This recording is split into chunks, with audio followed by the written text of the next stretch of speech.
What's up? What's up, true funk soldiers? How y'all doing out there today? Welcome, welcome, welcome again to another episode of Funk Music with Zack right here on IBM.TV. We got a really special guest today coming on. I'm going to bring him on in a second, but first I got to build up the hype a little bit.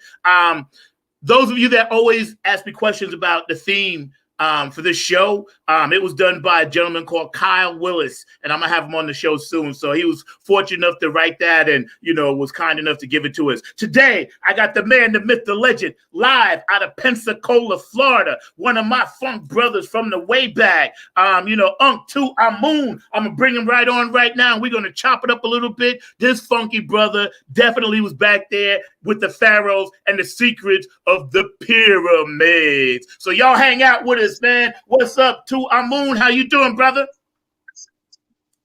Hey, how's it going? I say Netaru, everybody. There you go, man. Hey, thank you for having me on.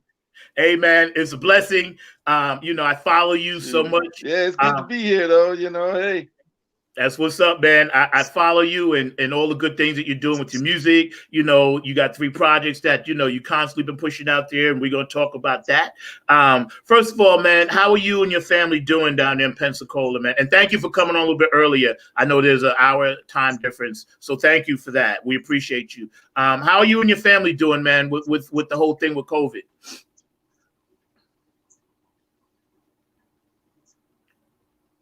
Hello? We're doing pretty good, just staying safe, washing our hands, wearing our mask. Yeah, and staying safe. Yeah, that's what we have to do. I know, and we're going to get into the whole music thing, but I always check on people's families first and make sure that you as a human being, because that's more important to me than anything else. Yeah. So I'm glad you're healthy. You're looking good. I love your crown. And tell people that don't know what that crown signifies and means, because we're going to start at the top like we always do and work our way down. So tell people about that a little bit, your background. It's just the sign of a pharaoh, Usually, like back in the day, pharaohs had 2 different crowns, because back then, Kemet, I rather call it Kemet than Egypt. Exactly. Kemet was divided into two lands, upper Kemet and lower Kemet, and each city had their own king, but they had overall they had the high king, and if you ever look at the statues, they have these 2 little staffs. One signifies Upper Egypt, one signifies Lower Kemet, and the crowns. The different crowns represent Upper and Lower Egypt. But this is the one most, they see most people familiar with. Hey, I'm loving it, man, because you know what? We all come from somewhere, and I do believe in a lot of different things. A lot of people think I'm crazy, but I'm not. I just know that there are all different types of elements, in the world, in the universe, and, I carry my crystals and I have stones in my apartment, and, I'm a big ufologist, and I love Egypt. I showed you when we were just kicking it backstage a minute ago, my tattoos on my arm, because I study as much as I can, a lot of Egyptology. I truly believe, that they were way ahead of their time, geniuses, and man, I was so happy to finally get you on, man. It's cool, man. So tell me a little bit more about your crown. What do the colors signify? Black and gold, right? Black and gold. Well, black, of course, is Kemet. That's what Kemet means. Kemet means black. Okay. And gold, the gold signifies eternity. There you go. All right. I like that. See, I'm learning something already. This is the kind of information we get here. Gold lasts forever. Yes, that's right. And you know what? And it's been proven that a lot of the space-time travelers and stuff have always used gold in their, circuit boards and everything that we make now. They were doing that back then, and they use a lot of gold. It's a great conductor. Yeah, man. Yeah, like if you ever looked at the mask of my ancient brother, King Tut, you Mm-hmm. know, that was the gold was electroplated. They're Right. still trying to figure out back then how they were able to electroplate gold on a mask with such detail. Yeah, man. Yep. Yep. See, you know what people don't understand is that they had higher technology. They had light. You know, they showed the Baghdad battery. You ever see that? And I know you know about that. You know what I'm saying? They were able to utilize elements to get the things done they needed to get done. Well, like I like to say, back then, all mankind was close to the gods. And as time went on, and men thought he didn't need the gods. So that's when they started distancing themselves. Yeah. And Yeah. I always like to let people know, well, hey, we were all one people, you know. Yeah, we were. Yeah. We were all one people, you know. It goes back to a continent, two continents when the world was young. Atum Kim, better known to the world as Atlantis Right. and Exactly. Lemuria. Right. We Yep. were two continents, but a man in his lust for power angered the great god Ra. So Ra Yeah. sent it to the bottom of the sea. But he showed mercy on Lemuria and split it into the seven continents we know now. Right. Right. Right. That's Because deep. a lot of people don't realize Florida was once part of Africa. Right. How when you first realized this early on, and I'm sure the visions and the different feelings came to you early on as a child. We all know when we're different as children, and when you first started developing that sixth sense that you carry so well, how did you feel about going forward with it? Because a lot of people tend to suppress what they're really about, and they shouldn't.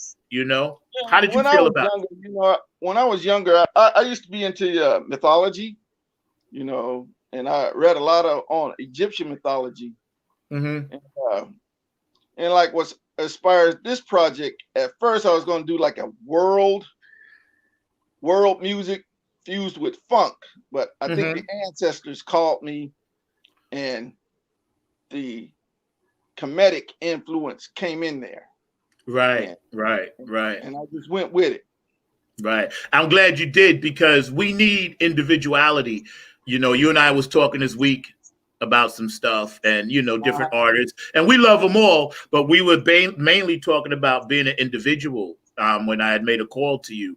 And we both agree on that. So tell me a little bit about as we get into this project. I'm going to bring it up in a minute, but when you were called and received your calling in this musical thing, right? Right. Were there people around you that supported you, like your family and your friends, or did people say like, "Nah, that's a little bit too out for me"? Well, I like to call this evolution of my artist being, because I Hmm. originally I go by the moniker Uncle Funk. Right, right, right. But when it was when I was doing this project, I was gonna entitle it Uncle Funk is the Last Pharaoh. But then I Okay. said, hold on, wait a minute. I want to give something that's kind of like gonna it's gonna just really blend in. So I was, and it's just this, and I wanted to keep the unk in it, and that's when I just say, okay, it just popped in my head, unk to a moon, because the Right, moon right. actually means God. Yes. Yep. I know that and we were talking and we're going to get into this and people will be chatting in every now and then, so if you see me wave, I'm just letting people know, hey, I got you, I acknowledge you, and I appreciate it. Here we are hanging out with Uncle Amun, one of the OGs and the originals, and tell me a little bit about I know you're inspired. You play guitar, you play bass, you play keyboards. You have a production company that you're doing. But before we do that, tell me a little bit about the brother that you really got into that pulled you into the guitar thing. Tell me a little bit about that because we were going to shout them out, but I'll have you do that. Well, I give a shout out to my two main heroes, Ernie Isley of the Isley Brothers and George Lynch of Dokken. Those are to my, my two main heroes because what I like about Ernie, he just plays the guitar, and when he plays his leads, he still makes it funky. And then George, he just plays like his fingers just dipped in oil or something, and he just plays real slippery, and it's like, he makes it up as he goes along. I like players like that. Yeah. Sound like they just make it up as they go along. It sounds cool. Yeah, it does. It's a gift, man. You guys that play guitar, I could never play guitar. I stopped at bass, but it's too many strings for me. Like, so I just went to drums. I was like, I can't mess with them strings too much. I play a little bass, but I'm not Mr. Thumpity Thump Thump. Now, my brother, he's Mr. Thumpity Thump Thump. Okay, okay. And me, I'll pluck on it, Mm-hmm.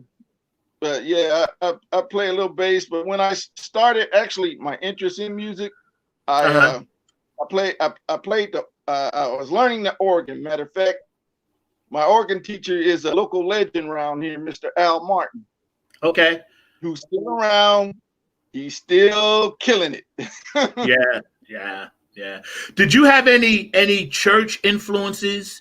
Because a lot of us that came up in church got into that music thing. I know my dad was a minister, so I got a lot of my stuff. But then I was always in the basement with my cousins listening to James Brown and Sly or Hendrix. So my dad knew early on I took that church influence and then flipped it to that whole rock thing. But I was just curious about your background.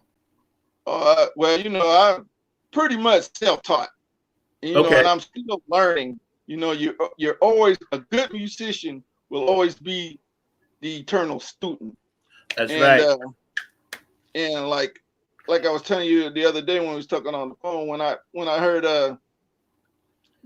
much as I love Jimmy and them, when I heard Eddie's solo on Michael Jackson's Beat It, I said, that's it. I gotta learn how to play the guitar.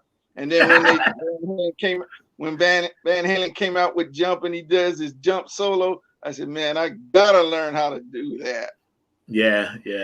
Eddie, and we just lost him last week, man. He was a beast, man. He was a beast. Rest in peace, Eddie up there, But the unique thing about Eddie was he took a guitar that he paid altogether $130 for.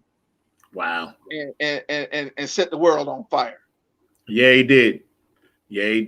Plus, he was a classical pianist. People don't know that about Eddie. So that tapping thing was a natural thing to him that he would do.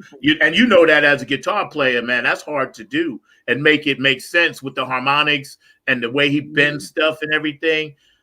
He was a beautiful spirit on that guitar, it was like the guitar was a part of him. Yeah, it was, man. So let's get into some of your new material. Again, here we are hanging out with Uncle Amun on Funk Music with Zack on IBM.TV. Thank you for all that's tuning in all around the world. We love you. Shout outs to everybody that's out there, man.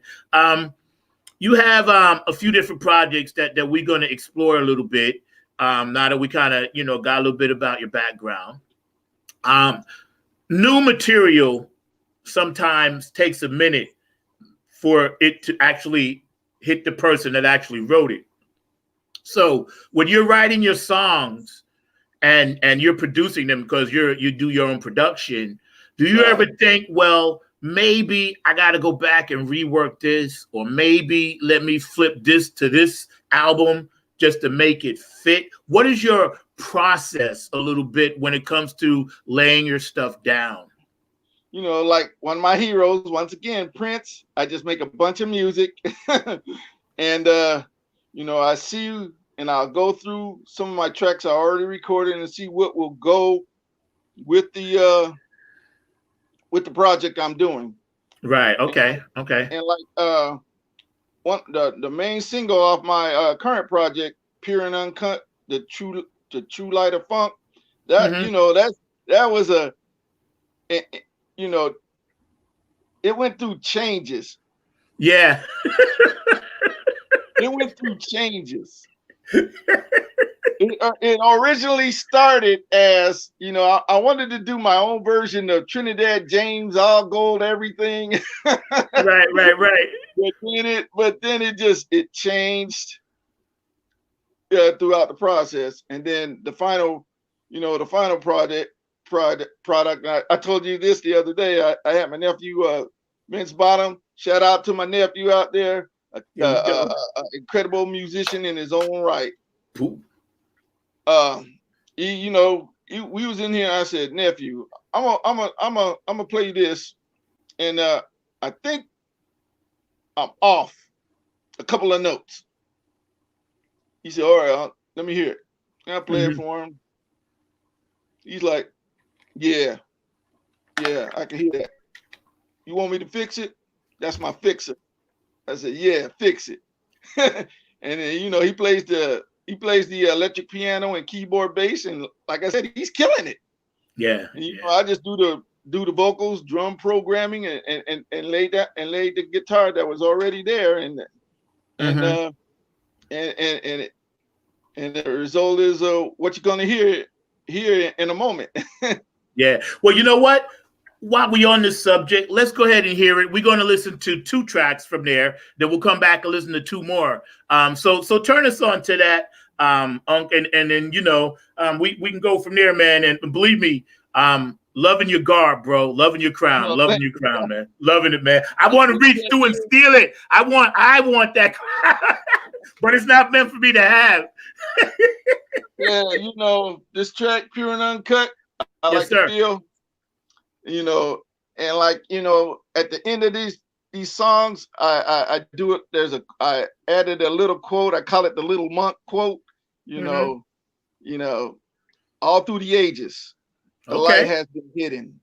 Awake, O man, and be wise. That is from the Book of Thoth. That predates the Bible.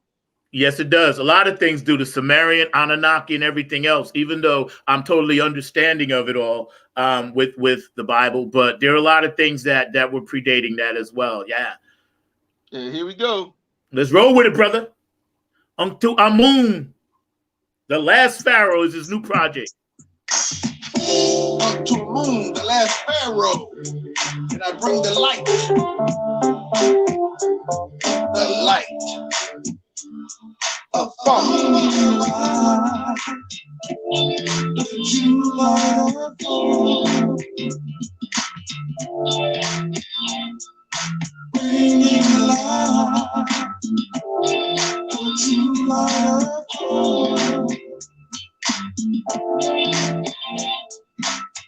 out of the dark, we can see it all. Stand together, you can rise, not fall. The last pharaoh is here to say, I'm bringing the light like a brand new day. Bringing the light that you are.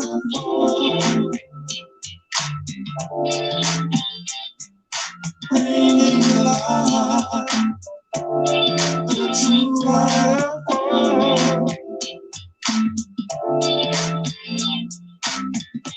Free your mind and the spirit too.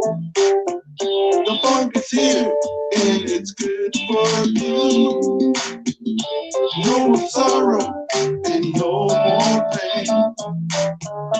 Washes away like it's in the rain. Bringing the light that you are.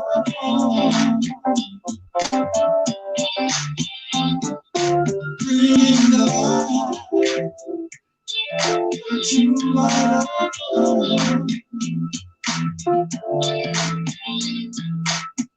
out of this world is how you be. The power of funk is very real. You can feel it all through your soul. The funk dimension is where you go. Bringing you high, the true light of the world. Bringing alive the true light of the world. Praise God, the angel brought to a moon the last pharaoh. I am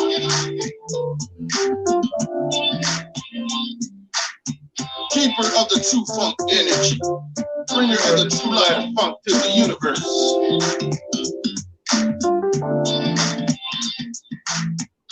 Funk is how the universe stays in harmony.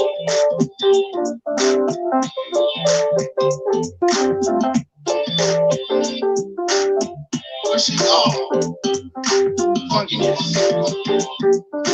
peace, and universal love throughout the cosmos. The final frontier is still now. All through the ages, the light has been hidden. Awake, old man, and be wise. Yo, that's a serious message, man. Run the next track, man. That's tight, man. Run that next track, man. That's tight. That's tight. Love it. Next track, this, like I like to say, you know, this, it has the elements, it has the funk, it also has love. It's about love. There you go, man. I'm loving it. To Amun, the Last Pharaoh's, his new project. Y'all hanging out with us, man. This is the loves slow dance, and it's part of what I call the love trilogy, because every king has to have a queen. Yes. And the queen in this story is Nefri Sue. You know, she wasn't born. The gods created her for him, and he's immediately in love. And this is like he's talking about, you know, how love is. I like it. Let's roll with it.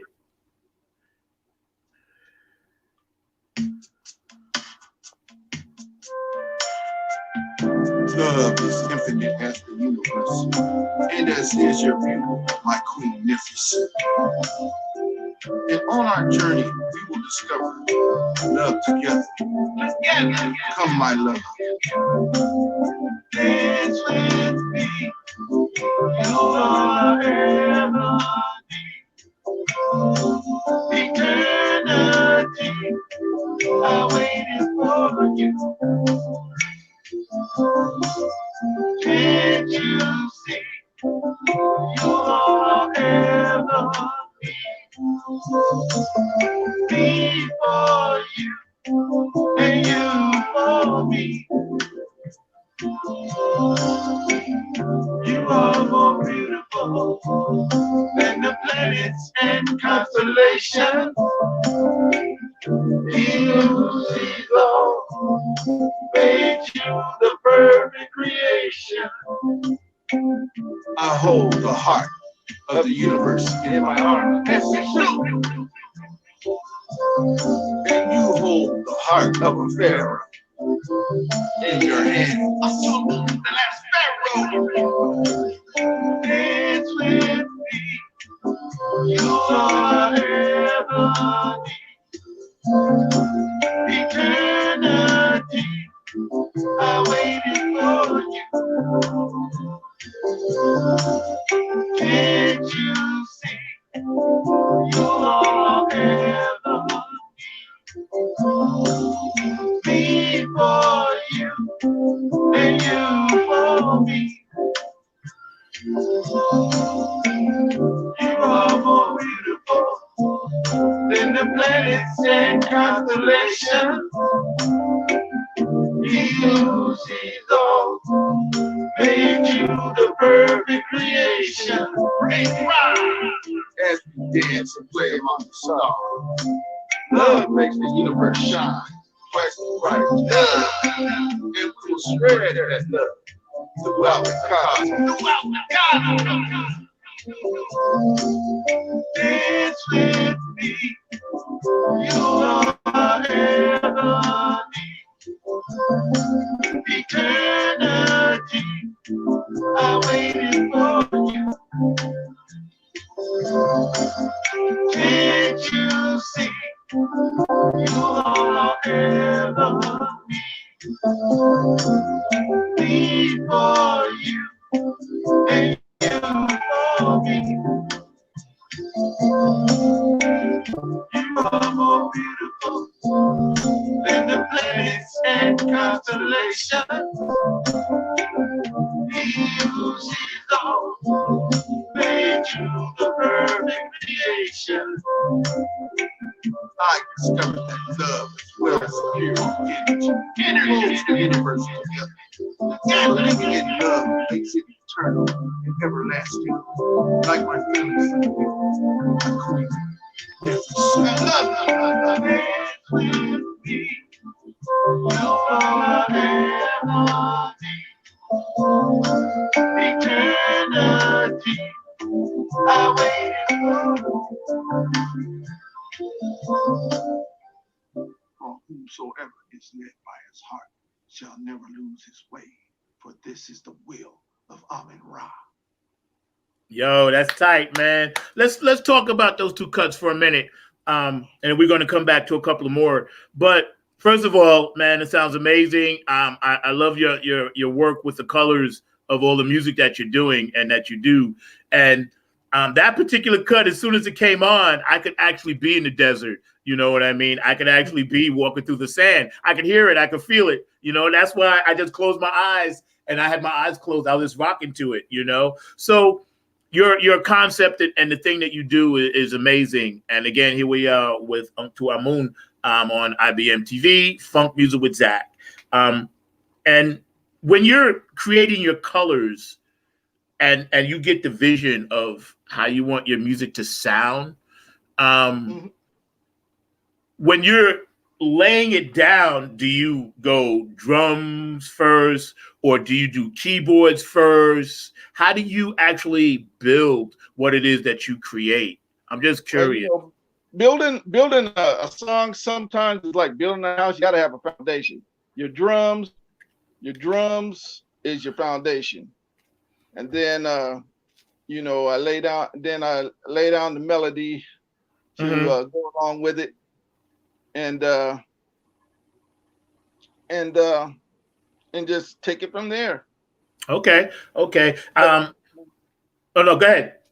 But what I like to call the Pharaoh funk magic, what makes it the Pharaoh funk is I throw the flute in there.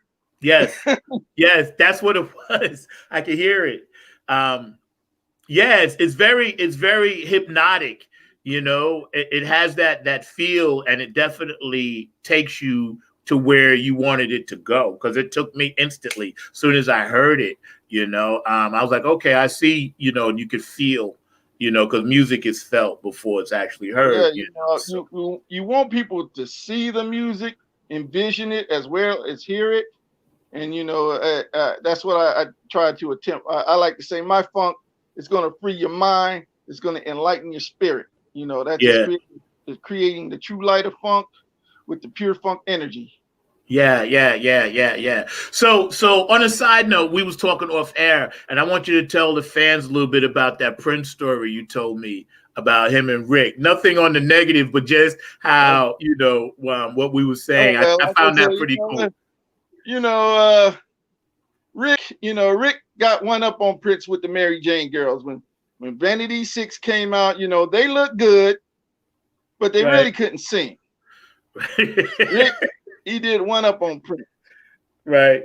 And like Rick said in an interview in the old Right On magazine, you can't put looks on vinyl. And he got the Mary Jane Girls. They look good and they can sing. You know, Vanity 6 is kind of almost like a forgotten memory, and people and the Mary Jane Girls still doing their thing. Yeah.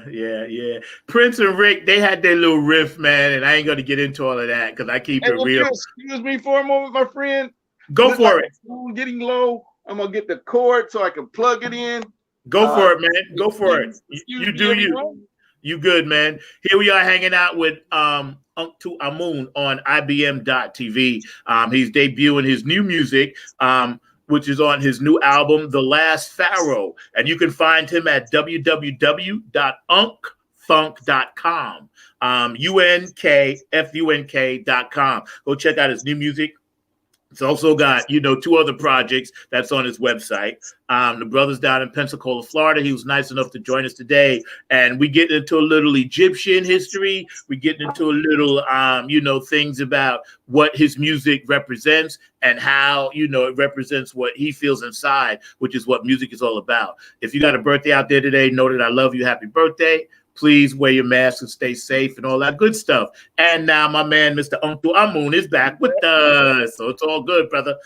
So, creating those colors, and people don't understand sometimes less is more in the studio, and then you can just layer stuff.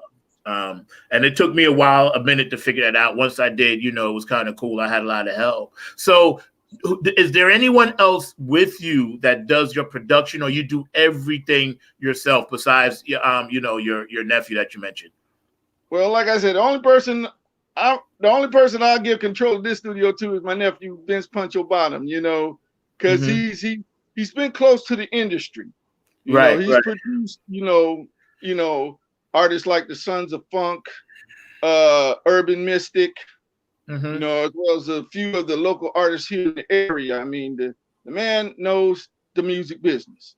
Like I said, when I need for anybody hears anything, Puncho hears it first. Right. He's going to be very brutally honest, and I rather have that than he said, I'm not going to let you put no garbage out there, Unc.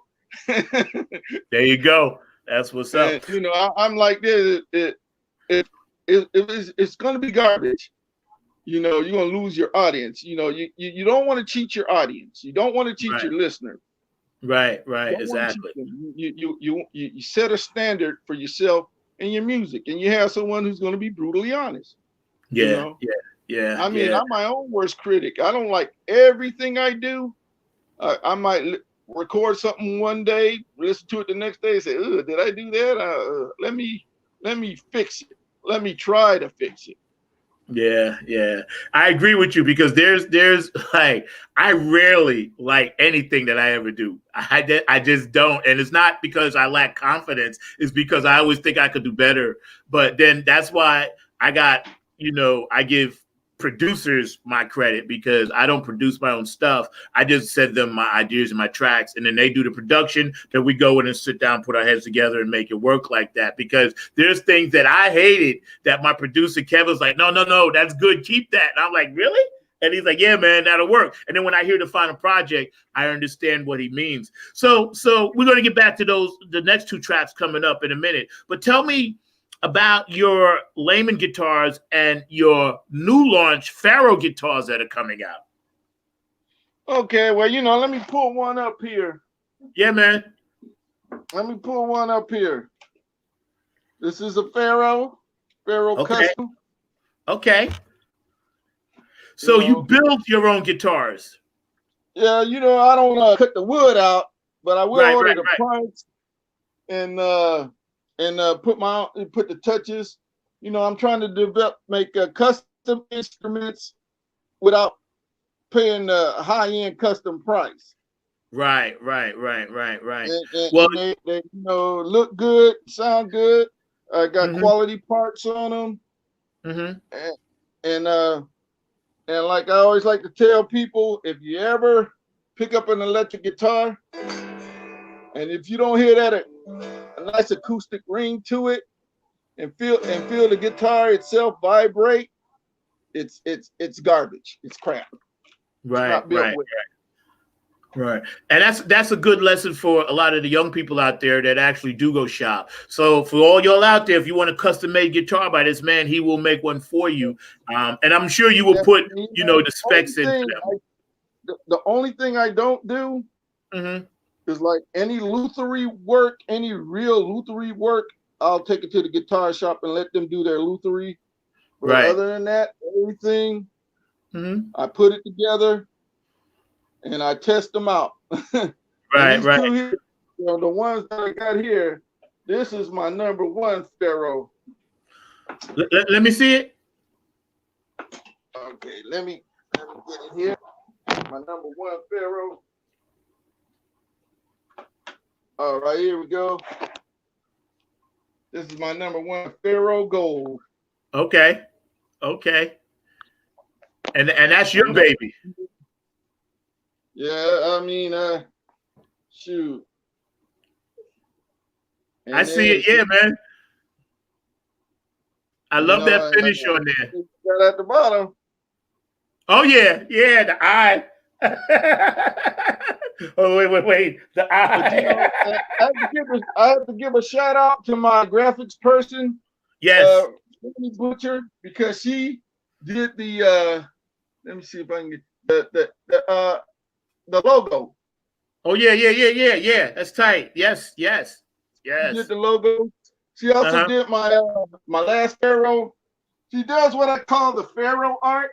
She's Right. really been instrumental in kind of bringing my last Pharaoh concepts to life.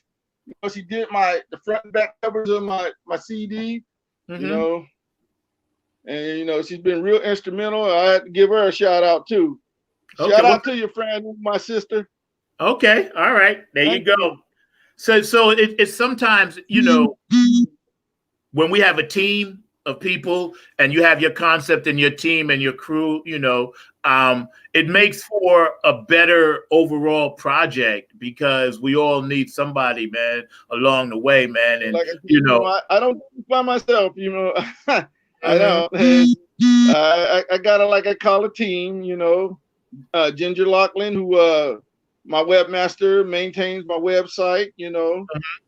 Steve Stipik, my computer tech, he built my recording computer. You know, he built it back in 2014. It's still running strong, never crashed, nothing. It runs. It's a tank. I get it, it's got a name, Funkzilla. Funkzilla. That's where all that Pharaoh funk comes from, Funkzilla. Oh, yeah. I love it, man. I love your concept, man. So the next two tracks that we're going to hear, tell us about the first one. Okay. This one I'm going to play. If it features the debut of an artist I'm going to be producing, Destiny Holly Brock. Shouts out to Destiny because she helped me finish this project up. And it's like Unc to a Moon. He meets his queen, you know, and she got on here. She's the voice of Queen Nefri Sue, and she kills it. Okay, let's hear it. Let's hear it, man. I'm loving it.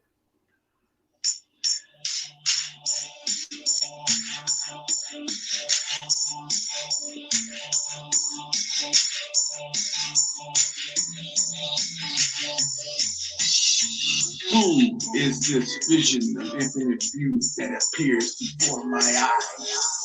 I am Nefri Sue, your queen, my Pharaoh. Is Pharaoh not pleased? Please cannot say enough. Falling in love is what I can say. Your words touch me, my Pharaoh, but I have yet to understand the meaning of love. I was created for you, not for you. Alone, I have ruled New Egypt in the space-time continuum.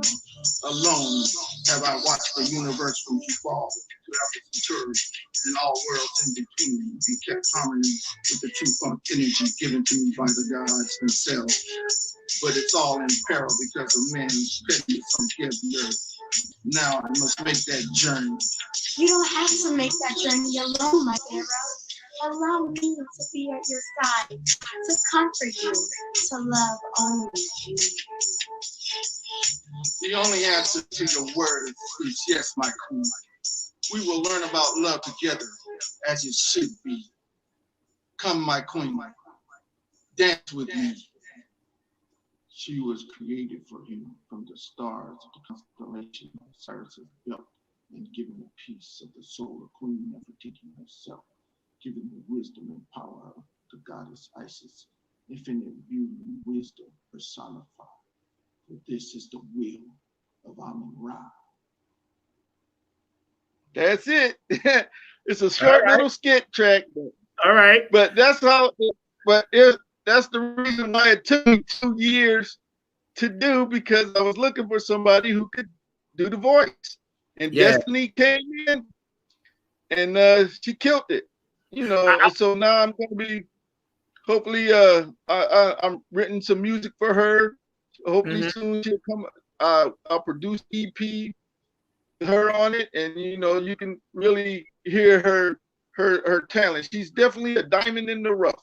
Well, I tell you what, man, when you get that all straightened out, man, you're both welcome to come on the show and we can play her music and all that good stuff, man.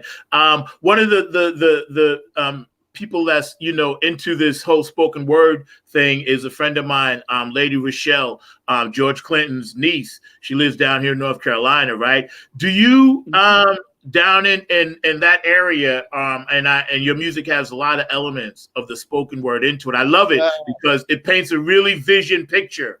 How do you feel about that? I mean, if I feel it needs that, that's what I go with.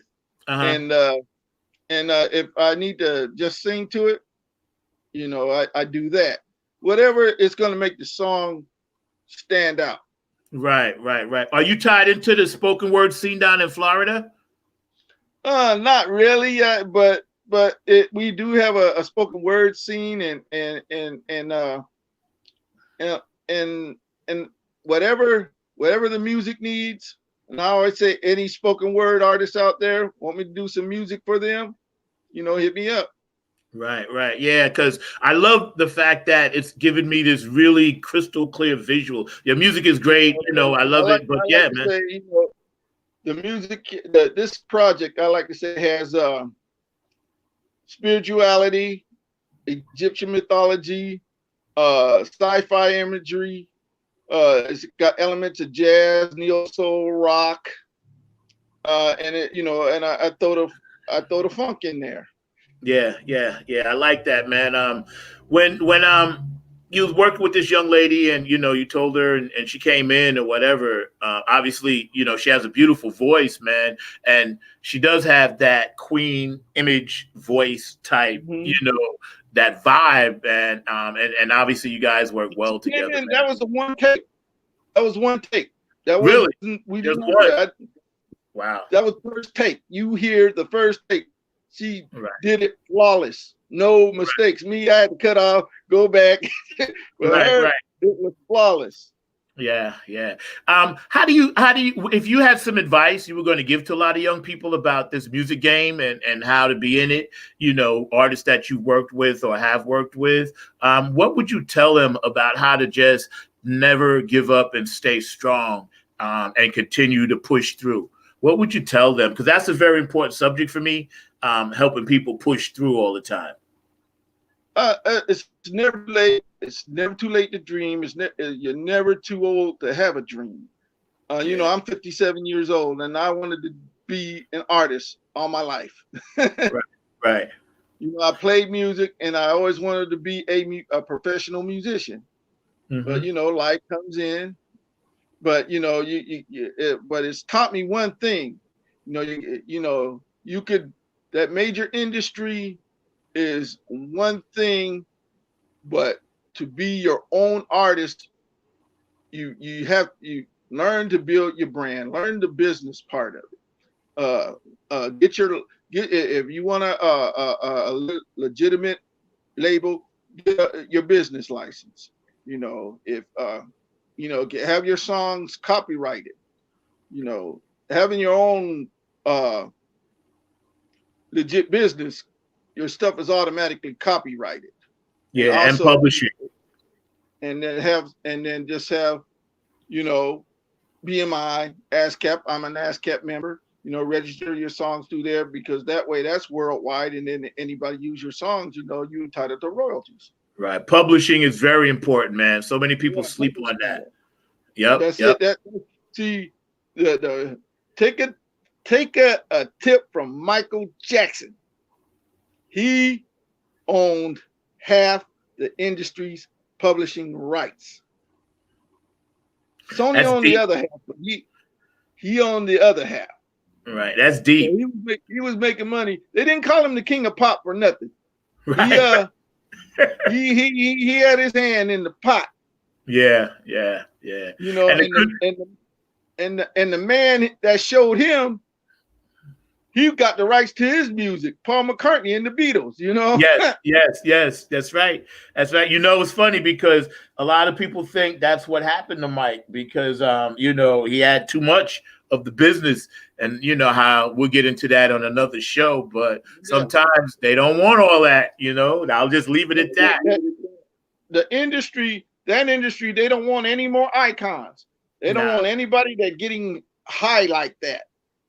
Yep. You know, I call it the lemonade concept. They want to pick the lemon, squeeze all the lemon juice out of it to make the lemonade, and when the lemonade's done, throw the peel away. Yep. And that's a good way to look at it. We've lost so many artists. I'm glad you know, better late than never. You know, I've been kind of doing this semi-professionally for about 10 years, and you know, Congratulations, man. Good for you. And you know, I think I've accomplished a lot more than some people do in 20. Yeah, man. You know, it's about you know, and getting back to your guy Prince, and he said, I never sold not one piece of music. People just buy it. He said he just put it out there, and it's up to them to buy it. Prince had a lot of profound things he said to try to encourage people.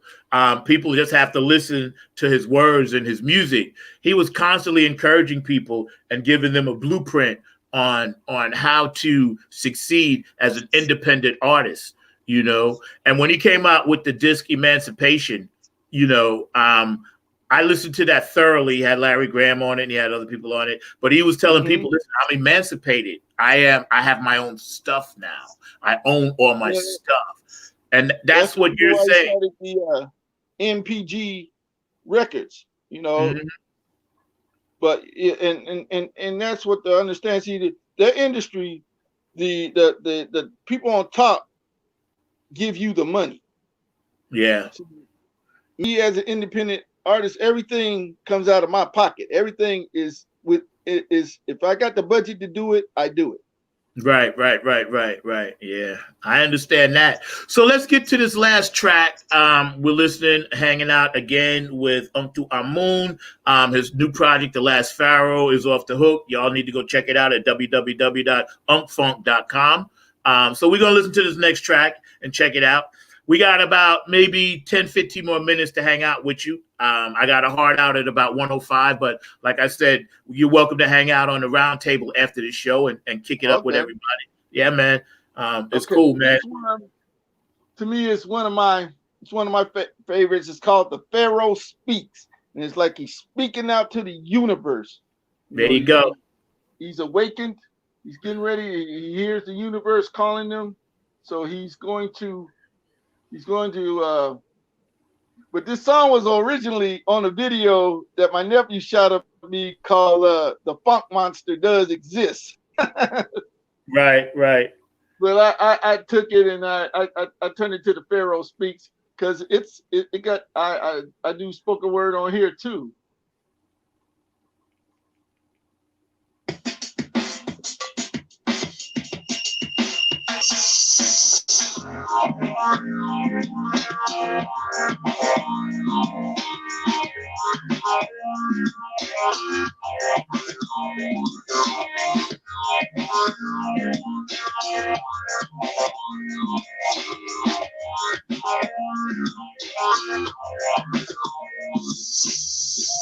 I am the prince of funkness. I am the last pharaoh of New Egypt.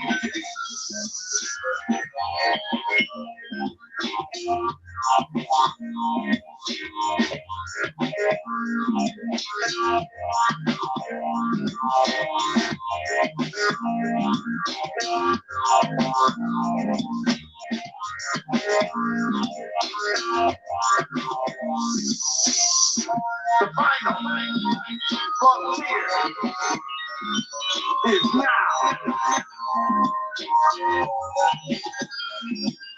The fourth Dimension waits on you. Alpha's inspiring.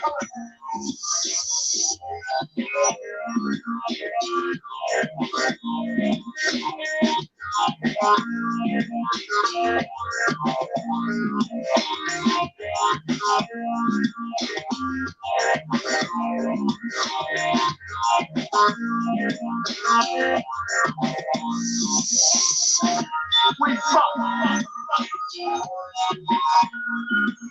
as one. Know this and keep it real.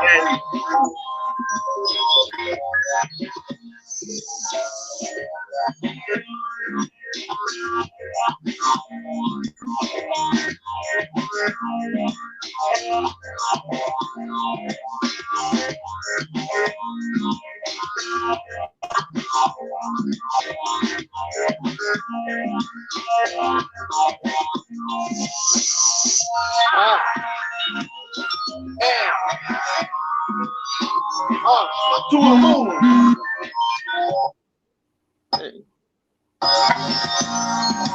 Wishing all funkiness, peace, and universal love.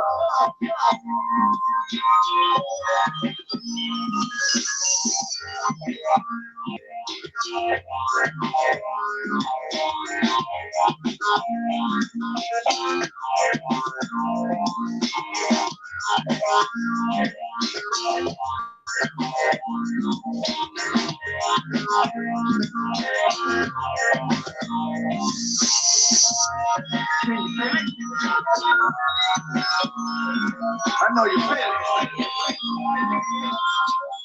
Clear is the pathway to he who has wisdom. Open the door to the kingdom of light, for this is the will of Amun-Ra. Yo, man, I'm loving that, man. I'm loving that. Technical difficulties, but no, that was fine, man. It was fine, bro. Don't even sweat that, man. It was fine. I love the fact that you're doing your own thing and you have your own concept and your originality just shines through. And as I was listening to that, I wonder if you ever got into any Sun Ra. I heard of him. I never really listened to him.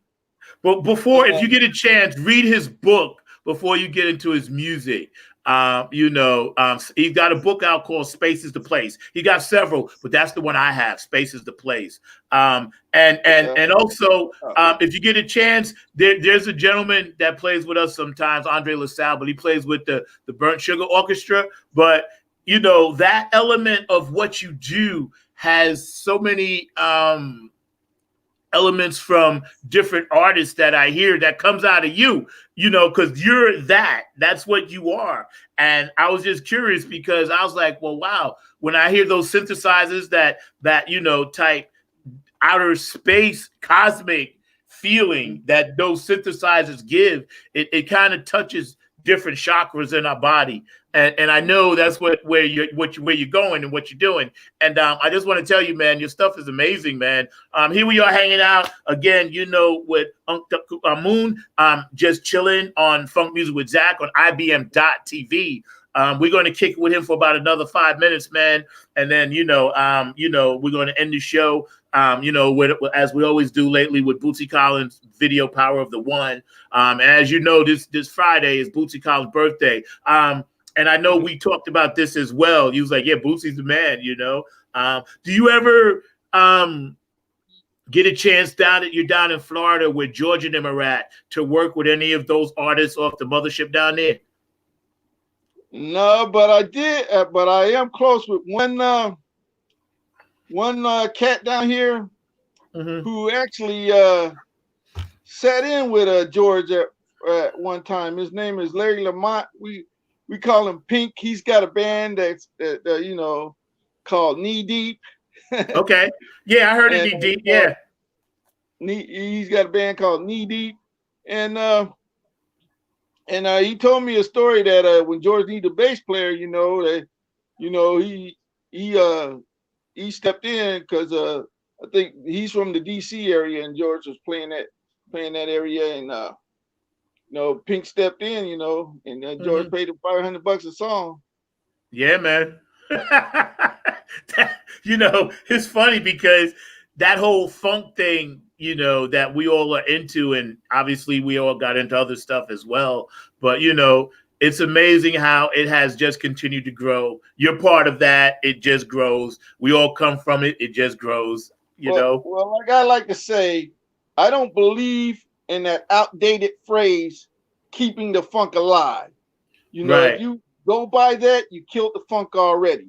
I'm like taking the funk to the next level. Right. Yep. We got to take to the funk never died. Yep. It just changes forms. You have to take it to the next level. You never hear anyone say, "Oh yeah, let's keep the rock alive." You never hear that. So why are we saying keeping the funk alive? It never died. Right. And you're right about that. And that's a good way to look at it. And I'm going to start using that myself, because you're right, it never did die. We talked about so much, man, and we're going to definitely have a part 2 on this interview coming up, and we'll get to some of your other music in the next part, down the line. I'll touch base with you, and we'll figure out another date that you can get back on, man. And I would like you to bring, some of a person that you worked with, or that young lady that did your spoken word on the show, man, and we can chop it up like that too, because she's always welcome, Again, we've been hanging out today on Funk Music with Zack on IBM.TV with Uncle Amun, my brother from another mothership, hanging out with us. And he's going to stick around on the round table for you guys. Me, I have some things that I have to do, so I'm going to jet off. But, you're welcome to stay, brother. And we have a really good round table discussion from 1 to like 1:45, and everybody kind of just kicks it about what's going on and things of that nature. First of all, I'm extremely blessed to have you and travel with you on this journey, and anything I can do to help further your journey, by all means, you got my number, you hit me up. And again, hey man, for real. Yeah, man. Hey, that's what we do. That's what we do, man. Until we can get back out there, that's what we do. We help each other. That's what love is. And obviously, like I go by the phrase, we funk is one, That's right. One funk fam. That's right. I always say one funk fam, just like that. We connected. That's what it is. And, to wrap up, if you were in your newer music, where are you going to use any of the recent COVID political crap that we're dealing with to inspire you to write any new music? Are you going to do that? Because a lot of artists are doing that. I know I wrote several songs for COVID myself lately. So where's your new inspiration going to come from, or you don't know yet? It's all about bringing the true light of funk, helping open your mind and help see the unseen. And I see funk get kind of passed around like a cheap cliche. I'm getting my funk on. I'm not funking around. I mean, you never hear me say none of that garbage. I'm straight about the pure funk energy and bringing the true light of funk to the world, and just like this project, The Last Pharaoh, touches on what's going on, because the negative energy is being created, which is endangering not only our world, but our universe. Yeah, that's right. We don't want the gods to come back in their vengeance. We want them to come back to save us and help us. Yeah. And there's signs all around that we just need to start paying more attention to as human beings. First of all, that circle of love. The gods are already at war with these storms. They're just trying to fight this negativity and darkness in their own way. Sometimes I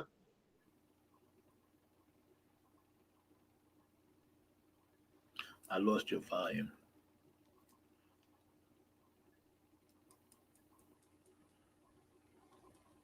Yeah, I lost your volume. Unmute. Mark, did we lose his volume? He was getting ready to say something really, really cool.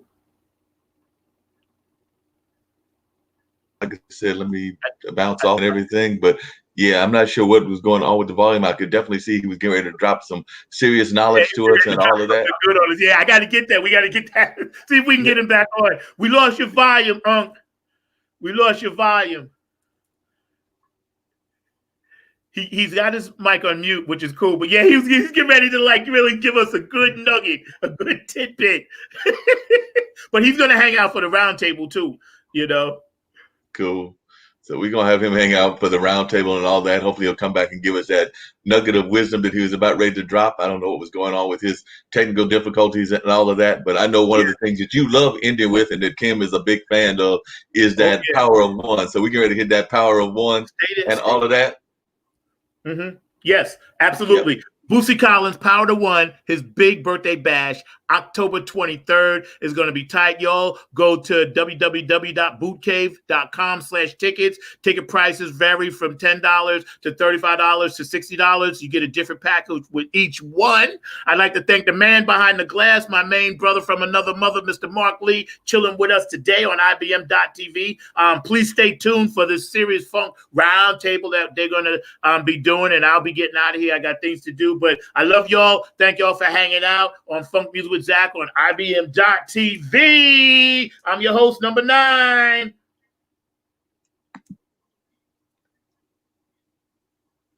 You know, it's however you feel, but you just have to fit it between that space, that little space that you got, which is 1.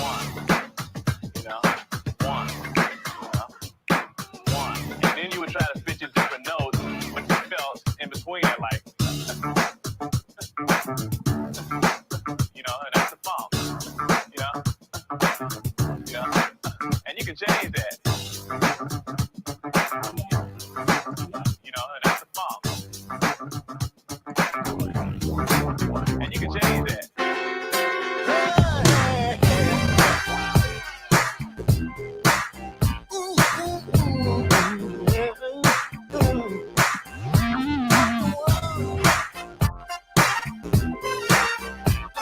True essence of the funk is the power of the one. It's the power of the one.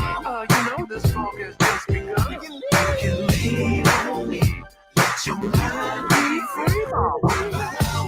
I shall not won't die. But I need the funk, baby.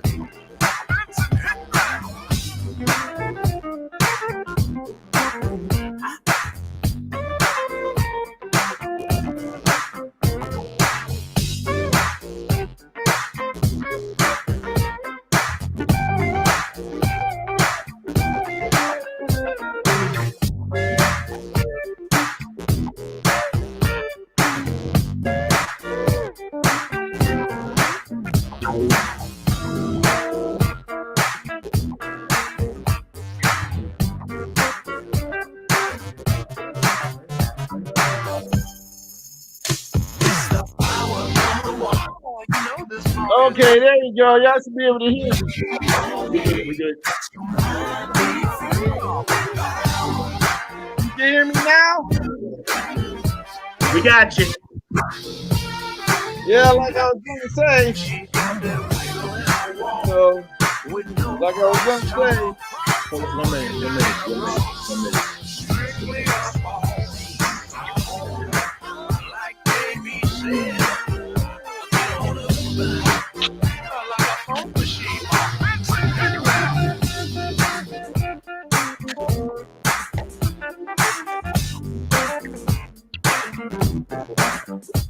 We're going to bring you back.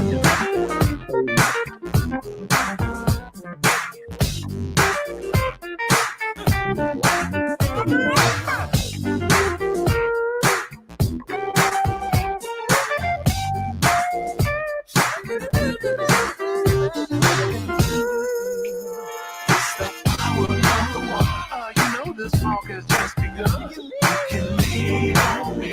Let your mind be free. Don't stop the funk won't be now.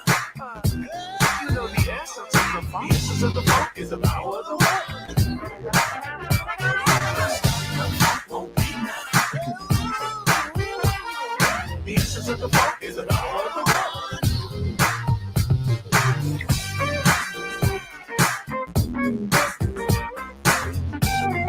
George Benson, they need convincing.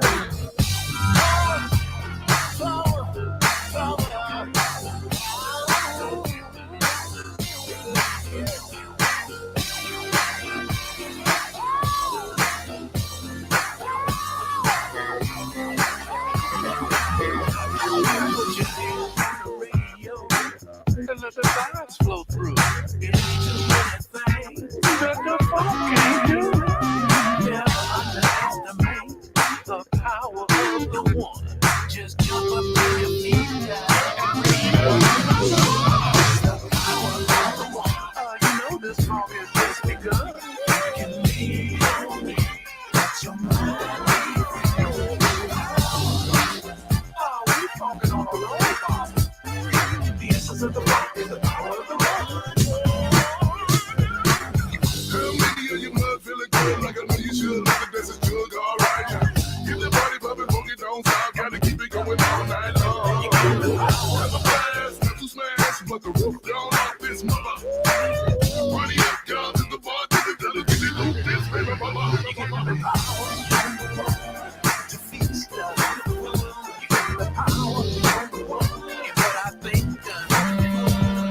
power. You give me power, baby.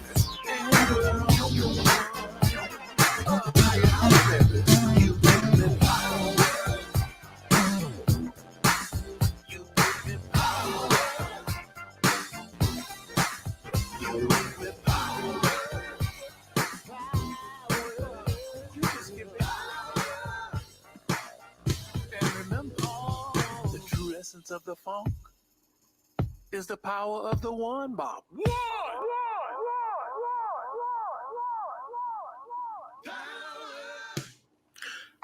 All right, man. Come on back, man, and finish that thought, brother. Hold on a second. We're going to bring him back in as well. Because hold on one second. Yeah. Finish that thought for us, man. Thank you. Finish that thought for us, man. Like I say, you know, there's a lot of negativity that's being created. And like I said, you know, these events like these storms, I'm seeing storms and tornadoes where tornadoes shouldn't be. You know, the gods, you know, they're trying to fight the forces of darkness the best way they can. You know, like I said, we wouldn't want them to come back and take their vengeance out on us. We want them to fight the great evil. Yeah. But You're right about great that. evil set. He has his disciples and minions, you know, that help create the negative energy. Yeah. Here we are hanging out with to Amun. He was our special guest today on Funk Music with Zack right here on IBM.TV. I want to thank all the sponsors out there. I want to thank, and he's going to continue to hang out with us on the roundtable that's coming up. We got some people from around the world that's going to, beam in. So, hey, what's up, Dollar Bill, my main Funky Washington, D.C. funk brother, man. How you? Yeah, man, I'm high now. You know, I get lifted on the music. You know, I'm all right. I got you, bro. I hear you. Yeah, man. So we just chilling. And Kit, again, how you doing? I'm glad to see your smiling face. I missed you, so I'm gonna peep you like this. So don't take no more time off. No, I'm just kidding with you. I love you, man. I'm just messing with you. I haven't bothered you. I got nobody to call at 3:00 in the morning. I want you guys to meet a good friend of mine. From Utu Amun, Mr. Bill Poe, Pensacola, Florida. This is one of our producers, and Kit. This is one of other producers, Bill, Mark. You already know. And we just sit back and kick a round table sometimes. Guys, I got a hard out at about like 1:25. I have to go and do something with my girls. But, I'm going to hang out with you for a minute, man, and, just kick it here on Super Sunday on IBM.TV. Again, Brian, it was a great show. Thank you, man, for coming on. And please feel free to come back on any one of my shows anytime and bring whoever you want to bring. Yeah. We also And have before we hear from Ankit, and before Zach jumps out and everything, I think that Bill's got to introduce another guest that we've got as well, because I see that he brought somebody to the party. So I see All that right. I've got Miss Wilson. So I need to learn more about Miss Wilson before I bring her on. So definitely, Bill, get ready to bring her on. But if you will give an introduction to Miss Wilson so we can know who she is and what she's all about. Oh, absolutely, I would. But I mean, I would not necessarily presume to speak for her. But I can give you some general things. I think we ought to bring her up, and then I will, introduce her. Her name is Shireen Wilson. She hails from the Netherlands, and runs a show. I'm sorry, hang on, I got you. But she has her own show and her own program that is dedicated to empowering women across the globe. And with that, I want to hand it over to our guest. Young lady, you have the floor, please. Hi, gentlemen. I'm so privileged to be here with you guys. Oh my gosh. Like, only men. I love that. So do we. We love the fact that you're here. We got somebody pretty to look at. Come on. Zach, come on, man. Well, I mean, Bill, you're pretty, Bill. Like, you know what I'm saying? But yeah, we got something different to look at and everything. Right, because Bill, you are the star. But if we could get serious and everything, Miss Wilson, if you could tell us a little bit about what Bill was talking about and about what you're doing to empower women from around the globe, because it sounds like you're doing a lot to empower women, and I'd love to hear more about what you've got going on and these programs that you're doing. Maybe you're doing some stuff in radio, you're doing some stuff around the world. I actually have a friend that used to live in the Netherlands and is now back here in this area, but she lived there briefly. She met a gentleman from the Netherlands and moved there, and then last time I checked, she had moved back to this area. But I'd love to hear your story. Oh, I would agree with her. I would like to move from here too, but that's something personal. So please call me Sharon. Please don't call me Miss Wilson. You make me feel. The Van Halens were from Netherlands. Sorry, I didn't hear that. What were you saying, Brian? Brian's frozen. So yeah, the Van Halens were from the Netherlands. Van Halen. Okay. Can you hear me? Yep. Yeah, I hear you like a couple of seconds later. Okay. So if I just talk through you, please forgive me. It's not because I'm being rude. It's because I hear you later. Okay. So what's your story, young lady? Tell us. So basically what I do, gentlemen, is that I started this live video podcast with the purpose of empowering women. So I interview women across the world. I've interviewed women in Nigeria. I've interviewed women in India, in the UK, in the Netherlands, in the Caribbean.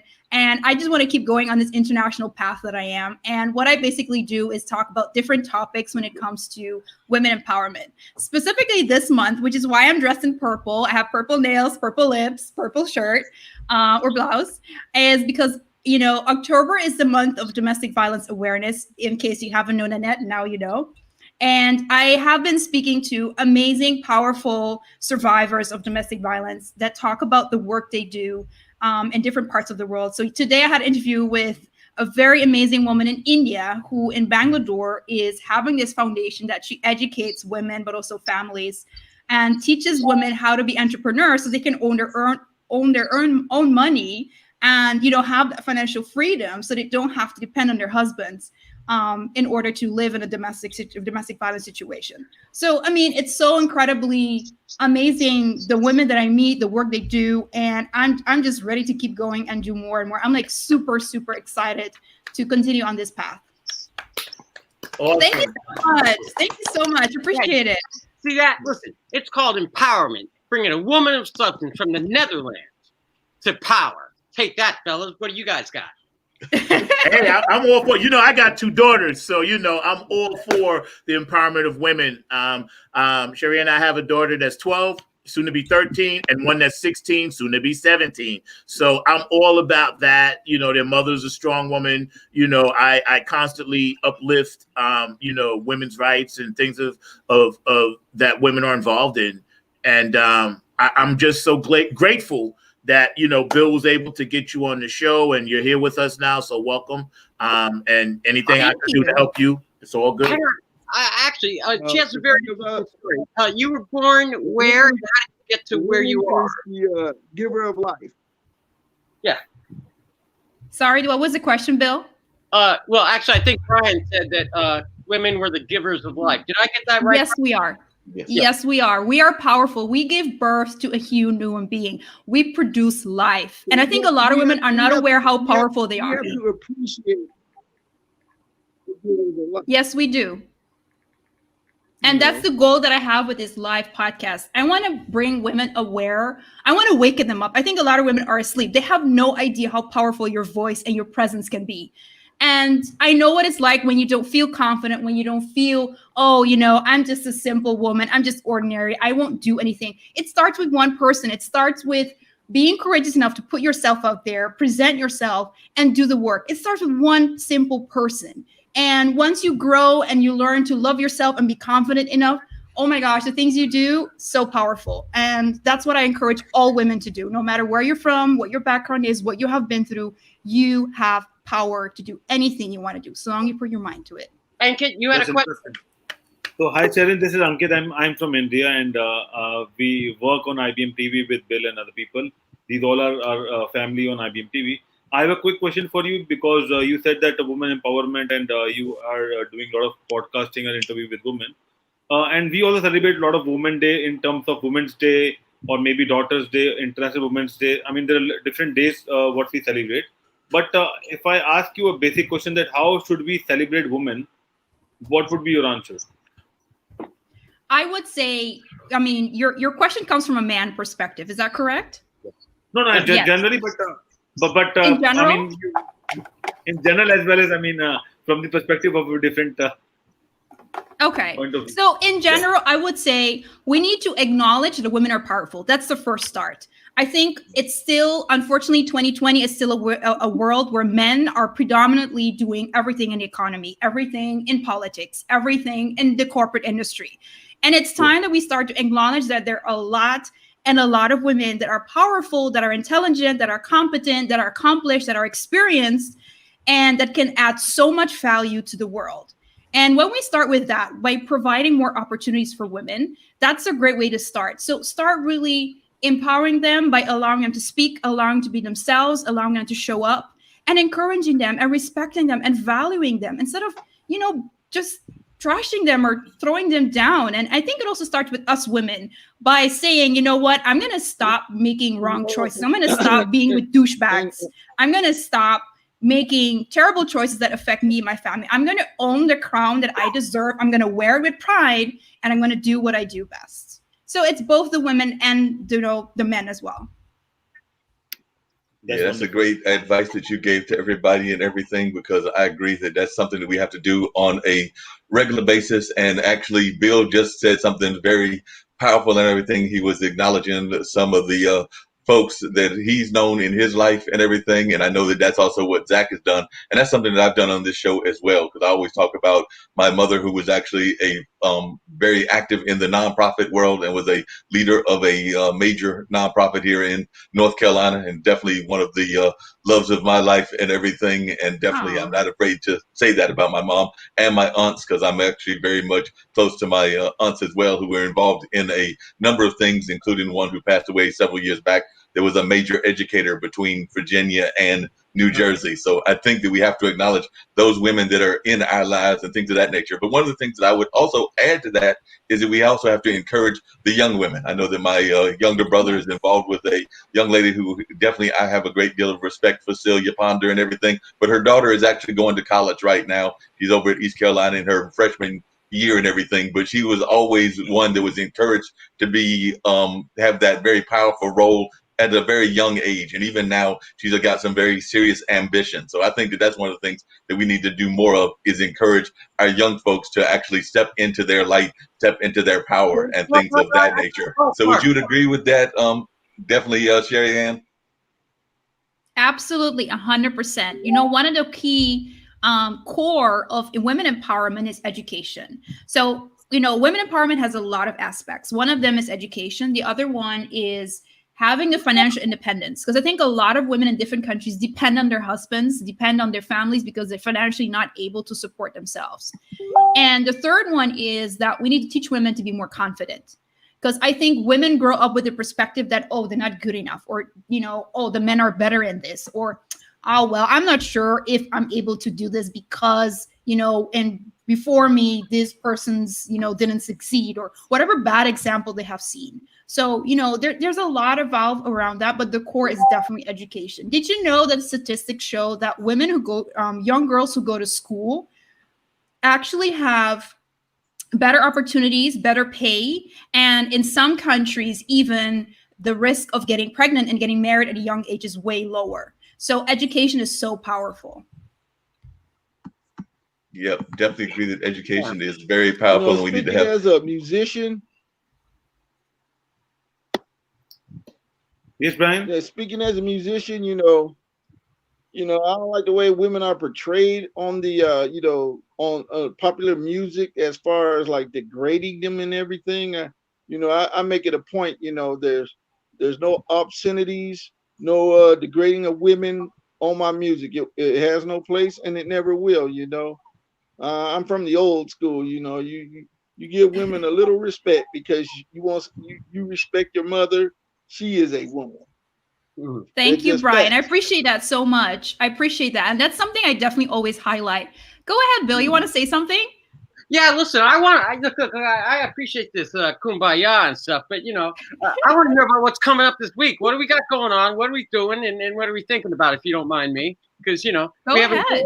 The whole world is watching. So, Sherry, what do you have on tap for your next week's show? What are you doing this week? What's going to help us out? So today I had this amazing interview, like I said, with Fiona Martin from Bangalore in India. And we talked about the foundation that she has and how she helps women in her community who are going through a terrible situation of domestic violence, so that they find their place of empowerment, and by really helping them, educating them. So they take courses. Some of them even are learn how to be entrepreneurs. So they start their own business. And she is a domestic violence survivor herself, and the work that she does is so passionate that she definitely has inspired a lot of listeners, including myself, to say, okay, what are some of the things that I have to do by my own life? What are some of the things that I can do in my community to help empower other women? So yeah, it's been amazing. And next week, Sunday, I have another amazing power woman lined up to interview live again on Facebook, because that's where I do the interviews, on my Facebook page. You can find me if you search me on Facebook, Sharon Wilson. It's a public profile, it's super open. Please don't send me creepy friend requests, because I don't respond to that. Just, watch the show. And next we're going to talk about the holistic part of being empowered. So the financially empowerment, the mental empowerment, emotionally empowered, because, as women, and I don't want to say it as a stereotype, but as women, we are built on emotions. We are very expressive. We feel everything. We express everything. And having that emotional empowerment and being emotionally healthy is super important in order to be confident, in order to love yourself, in order to create things around you. So that's pretty much it, Bill. Okay. Well, that sounds great, and I want to add something to that and everything that you may be interested in. But Zach, who you just met recently, and he had to bounce off to visit with his daughters, and we definitely appreciate him going to spend that time with his daughters. But yesterday on his show, Funk from the Front Seat, he actually had a guest, Nafadeli Santiago, who is actually working with battered women in the area of California. So he's actually doing some work similar to what you're doing in the California area. We're hoping to have him back on to talk more about that aspect, because they were focusing more on the music aspect on this particular show yesterday. But he did mention that that is a passion project of his and things along that line. So definitely this platform, IBM.TV, is always making that a very important issue and everything. And I do want to bring up another guest of ours as well, who does a great show here, that being Wynn Charles. And Wynn Charles does a lot of work dealing with women empowerment and things of that nature. She's got Win with Win, which will air on tomorrow morning and everything.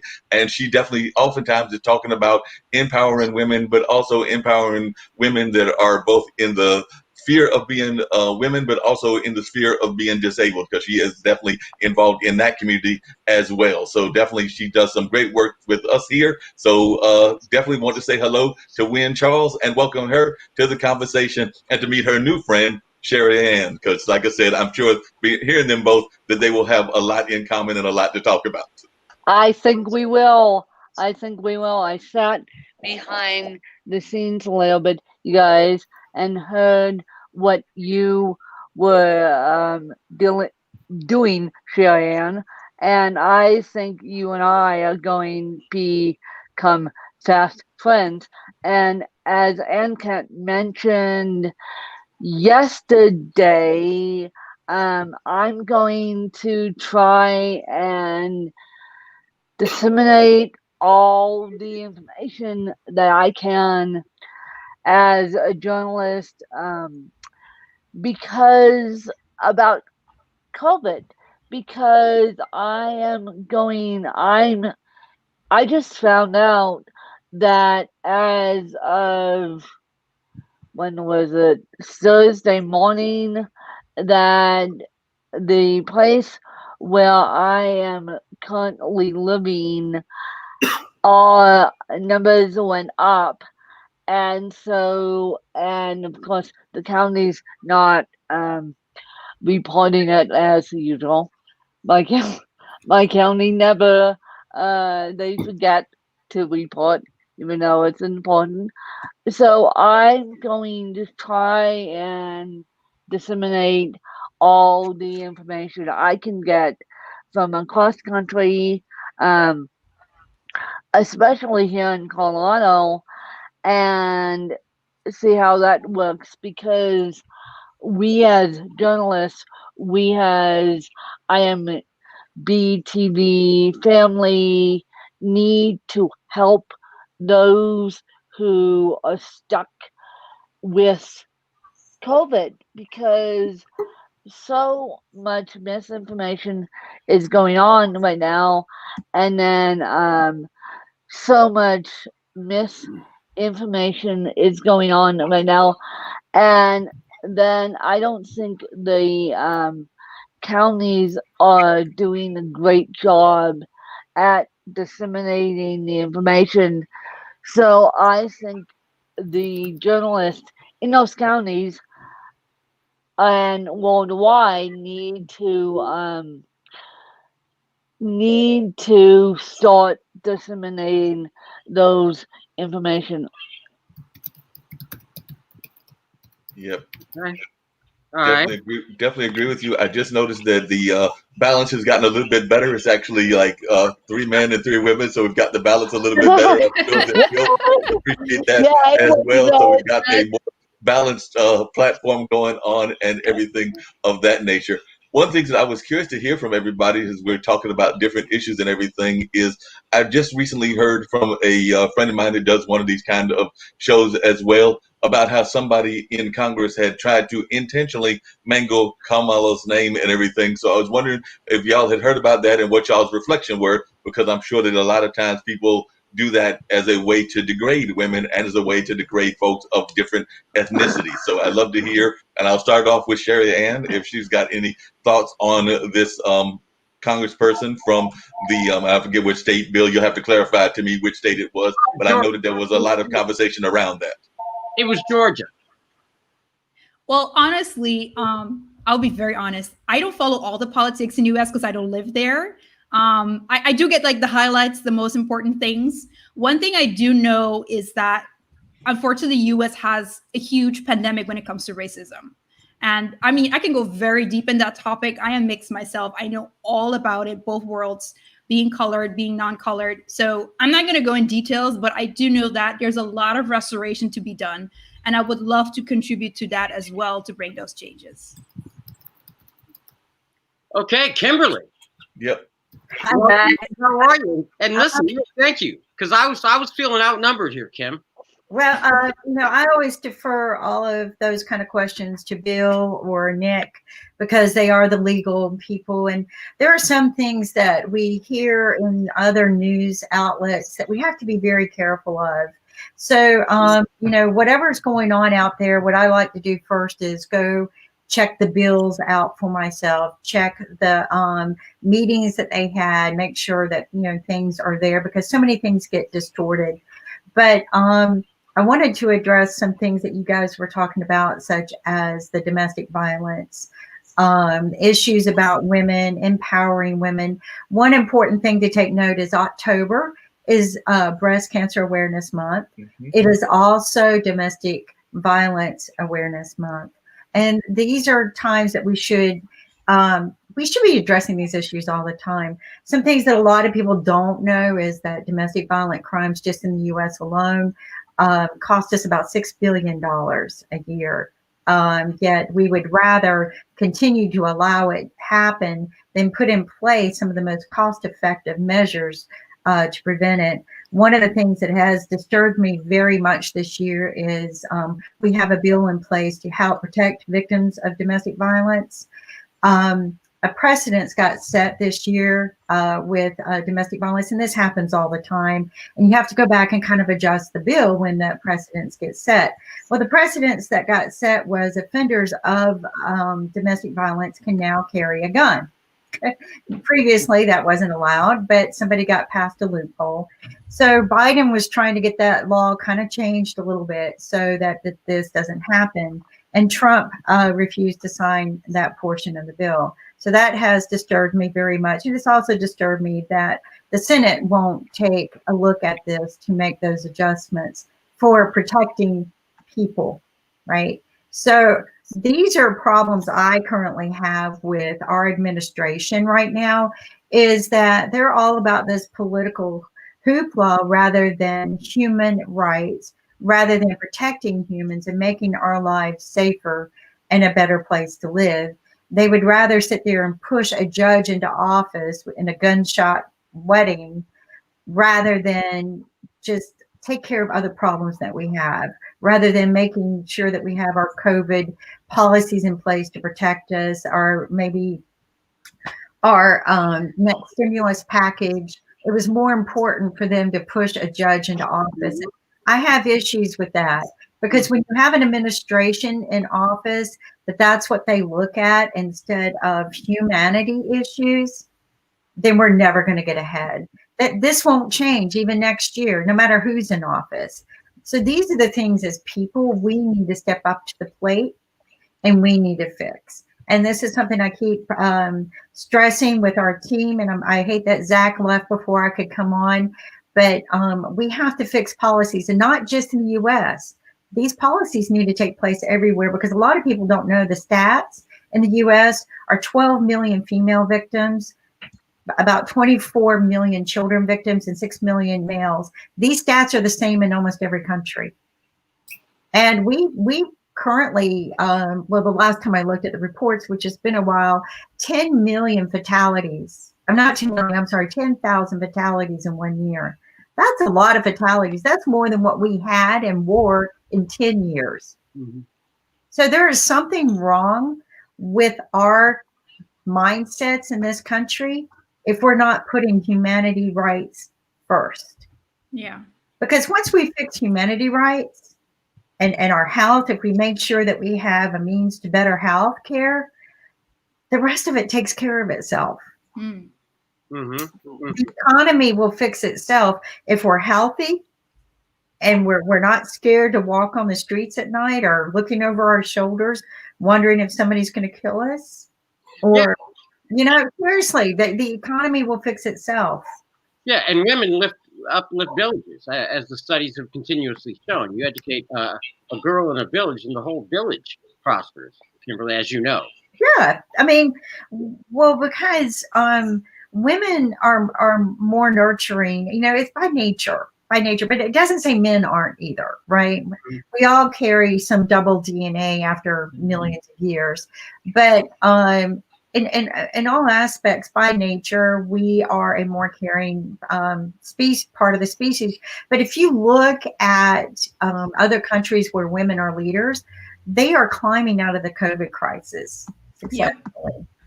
I mean, absolutely. And I know that you bring this up a lot too, that we're not only climbing out of the COVID crisis, but we're also climbing out of other crises that were hitting us. So, you know, women, we're given a challenge on a day-to-day basis when we take care of a home.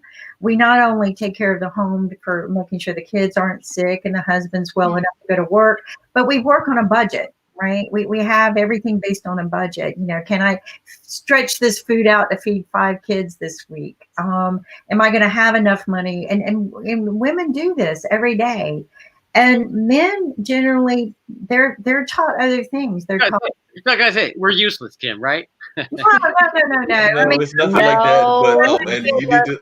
we're taught the gladiator way of doing things, right? Yeah, right. It's a balance thing, but I think that With yeah, me, without me. just real quick, Kim, I think that Wynn had something that she wanted to say, but before I get to that, I did have a question for Sherry Ann as well, because oftentimes I've got a good friend of mine that's in California, originally from Pakistan, Mona Shakes, and she does some things on social media and things of that nature. But she oftentimes does talk about what Kim alluded to, how a lot of these women issues and women rights issues are around the world. They aren't just a United States issue. They are actually issues that happen in a number of the countries around the world. So I would love to hear your perspective about that, because I know she, as a Pakistani woman who does a lot of activism work in that field, as does Sarah Fatimah, who I believe is also from one of the Middle Eastern countries, oftentimes brings that up. But I'm not just picking on the Middle East, because I also know it exists in Europe, it exists in Asia, it exists in Australia, and a number of places. So I would love to hear your perspective about how this is a global issue and not just an issue here in the United States. And then I want to get to Wynn as well.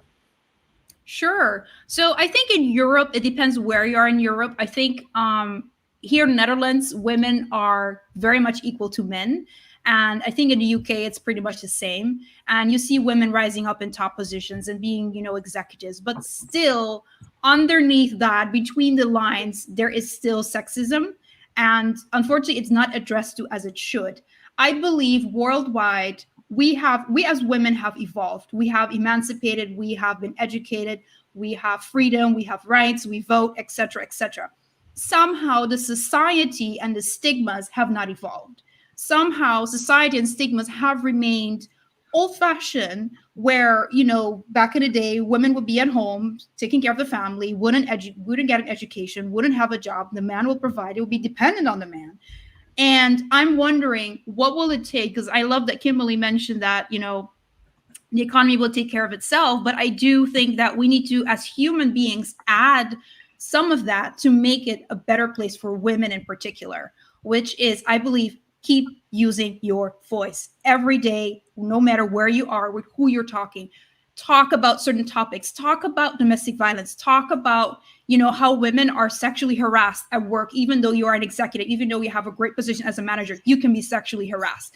And it needs to be talked about. It needs to be outspoken, and it needs to be addressed. It needs to get into the government. It needs to get worldwide into the governments, where we address this issue when it comes to women not being equal to men in payment, in status, and having the same equal opportunities in every work field that you're working. I hope that will really add value to how women are seen in society, and how the society and the stigmas need to evolve. They need to become to where we are as women, because we have evolved. We have evolved 100%. It's just the society hasn't. That's right.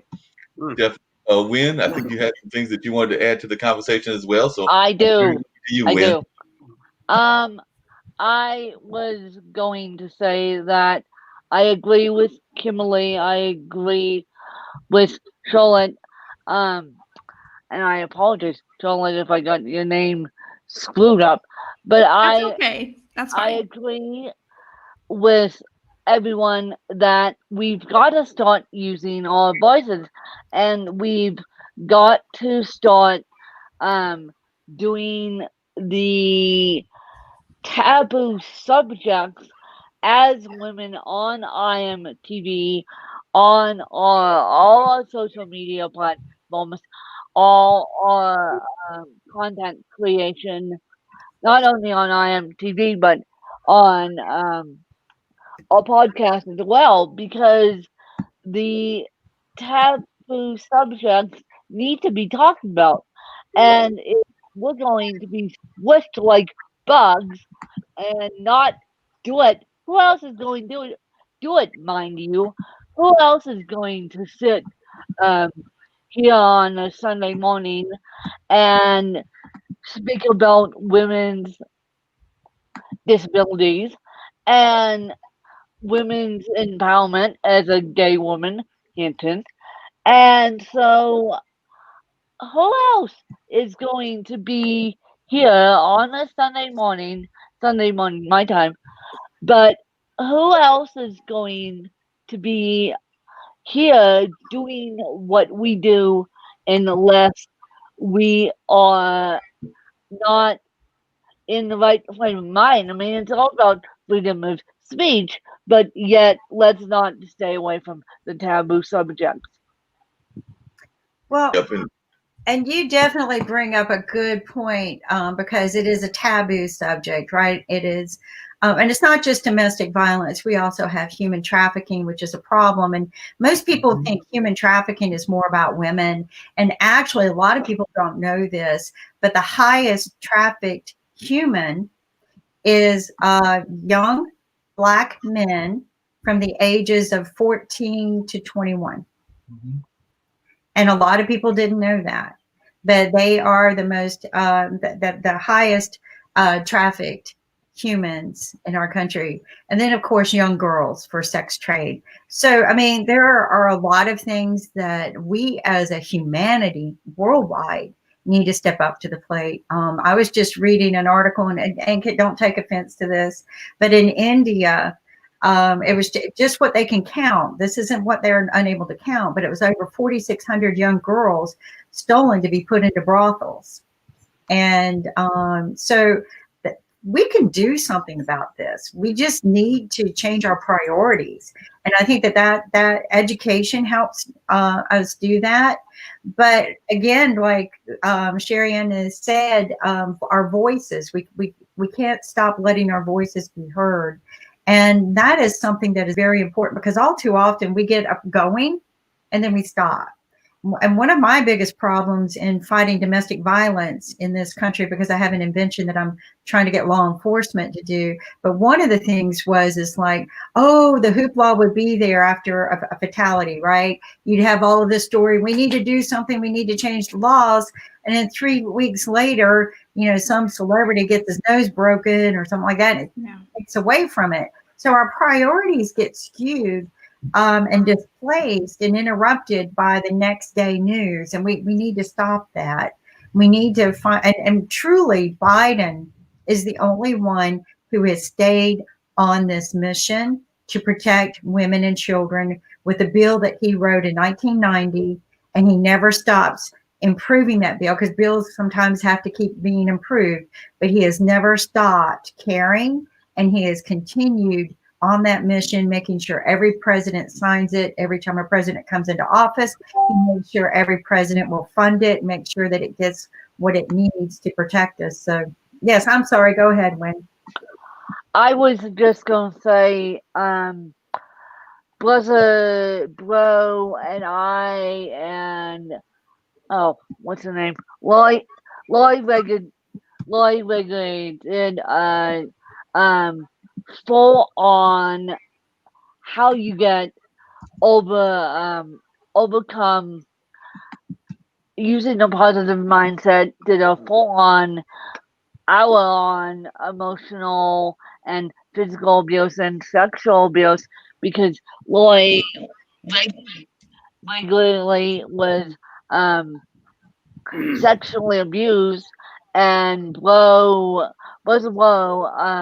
brought someone in from Africa too. And we were talking about how African standards were different than the US standards. African standards don't have it as they tell someone that they got emotionally and physically and even sexually abused. African standards, like Dwight, they don't even have a kit. They don't even have a kit for sexual abuse. They, in their local hospital, one of Buzzable's friends and guest from Africa was saying, and Loy was from Canada, and Loy and I were saying that yes, we have kids. Yes, if you go to the hospital and say, I've been sexually abused, I'm able to get a kit to start the evidence. But this woman, Joyce, in Africa, was saying that no, we don't have that, and no, we don't want that, nor should we get that. I mean, um, she looked at myself and Lloyd like we're nuts when we said, well, both in Canada and the U.S. we have kids. And Bill, you want to speak? Oh, thank you, Win, for the handoff. Look at you, catching me off guard. Ouch. See, that's professional there. I guess I wanted to just it reminded me of something that you and I had talked about earlier, when we were talking about your journalism career, and that was this idea that said that you're not looking for, as a journalist, to be looked at in the newsroom as somebody to be pitied. Rather, you're looking for a story to be respected as a journalist. And in that same vein, you recall that, don't you, Win? Yes. I know. Yes, I do. I know. I do. And you think you caught me off guard. Not quite. But the other thing is, though, it occurred to me that in that same vein, as we talk about not just domestic violence awareness and the empowerment of women, that it's a broader issue as well, because it involves self, health, wellness, emotional being, balance of life, and then work. I mean, the very important thing of, and I think, Sharon, I know I'm going to butcher this, but what is it? I know they call them like she-ros, and then she entrepreneurs. Well, am I mispronouncing that? She-ros, you're correct. Yes, like female CEOs. Oh, see. Okay, all right. Well, I'm going to leave it to you to explain it, because I'm still fumbling. Because I'm long in the tooth and gray in the hair, and don't mind me. But then it's also the importance of women entrepreneurs, and I think your program covers that as well. Am I right about that, or do I have that wrong?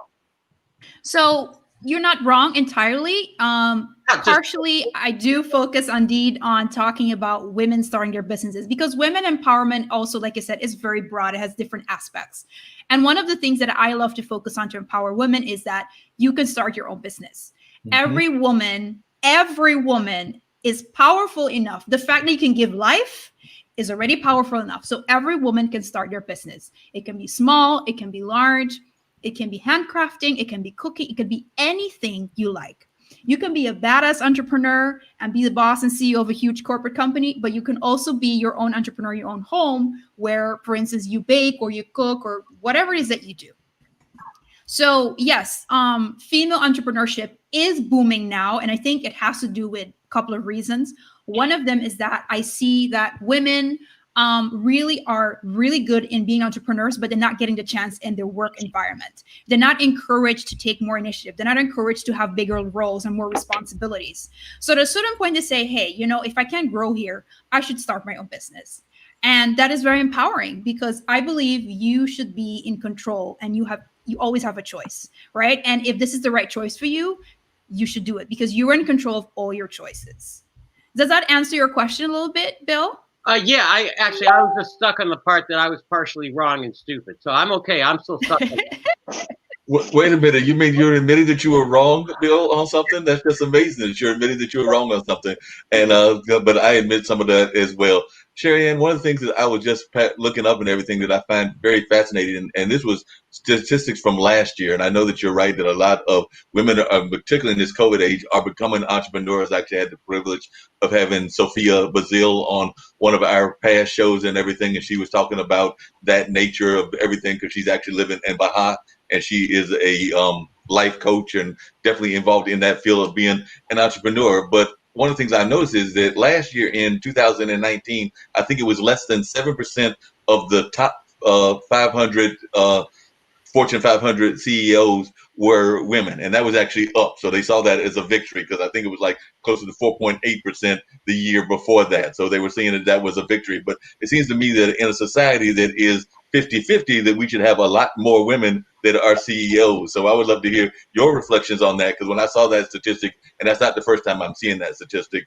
that just shocks me. And I know that Kimberly is very much involved in the entrepreneurship world, and she probably also would think that that number needs to be much higher. But I would love to hear your thoughts and reflections on that. Okay, in one sentence, women should rule the world. Yep. I love that. I think it was it Kimberly that you talk about women leaders and one of them handling the COVID pandemic much better. You can definitely say that we need more women in politics. We need more women in the government, and we need them to be great leaders because the world will be a much, much better place. So that's in a nutshell. Cheers. Cheers to that. Salute. Salute.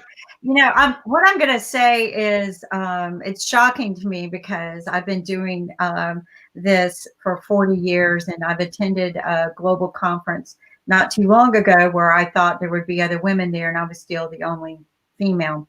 It's a joke story, I say.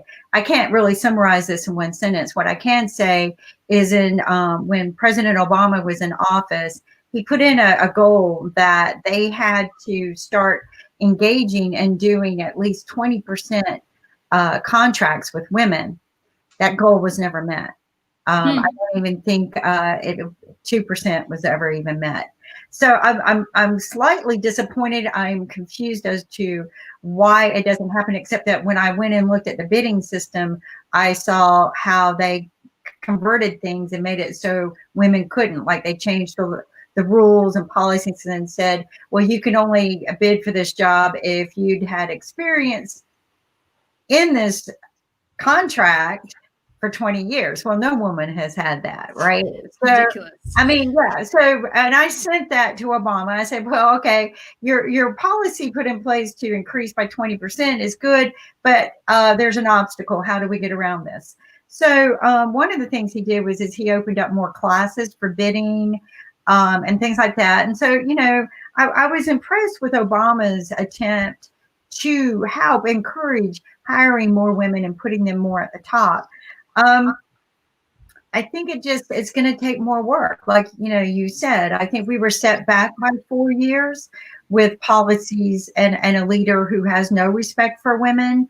I'm just being blunt, but I'm being very honest. When I look at the policies, and again, I don't look at the newspaper. I do occasionally, but I'll look at the story and then I'll go read what really happened in the government offices, what really happened with the policies. So we need to do that. And I'm going to pass the ball to Win. I think Ankit needs to speak because I think he's being too quiet. And I came on to say hi to my family. So yeah. And so I was just learning and just trying to understand the women power, because in India also we believe in women, and we in fact respect women. For us, we treat our Mother Earth as mother. I mean, we call her Earth as mother. That's what we do. I mean, and we pay, and we are very religious in India, and we have a lot of different religions. But our topmost goddess are all women. In fact, right now we have 9 days of, or maybe 10 days of religious day, and these are very pure, precious day for us. And all 10 days belongs to a different goddess, and that's going on right now. But because of the COVID, there are a lot of things and restrictions are there. Otherwise, we have a lot of. I mean, it's kind of a gala carnival in India where we have a lot of things going on. And then after 21 days of these days, we have our famous festival called Diwali, which lights the candle and all those. So we do a lot of stuff with that.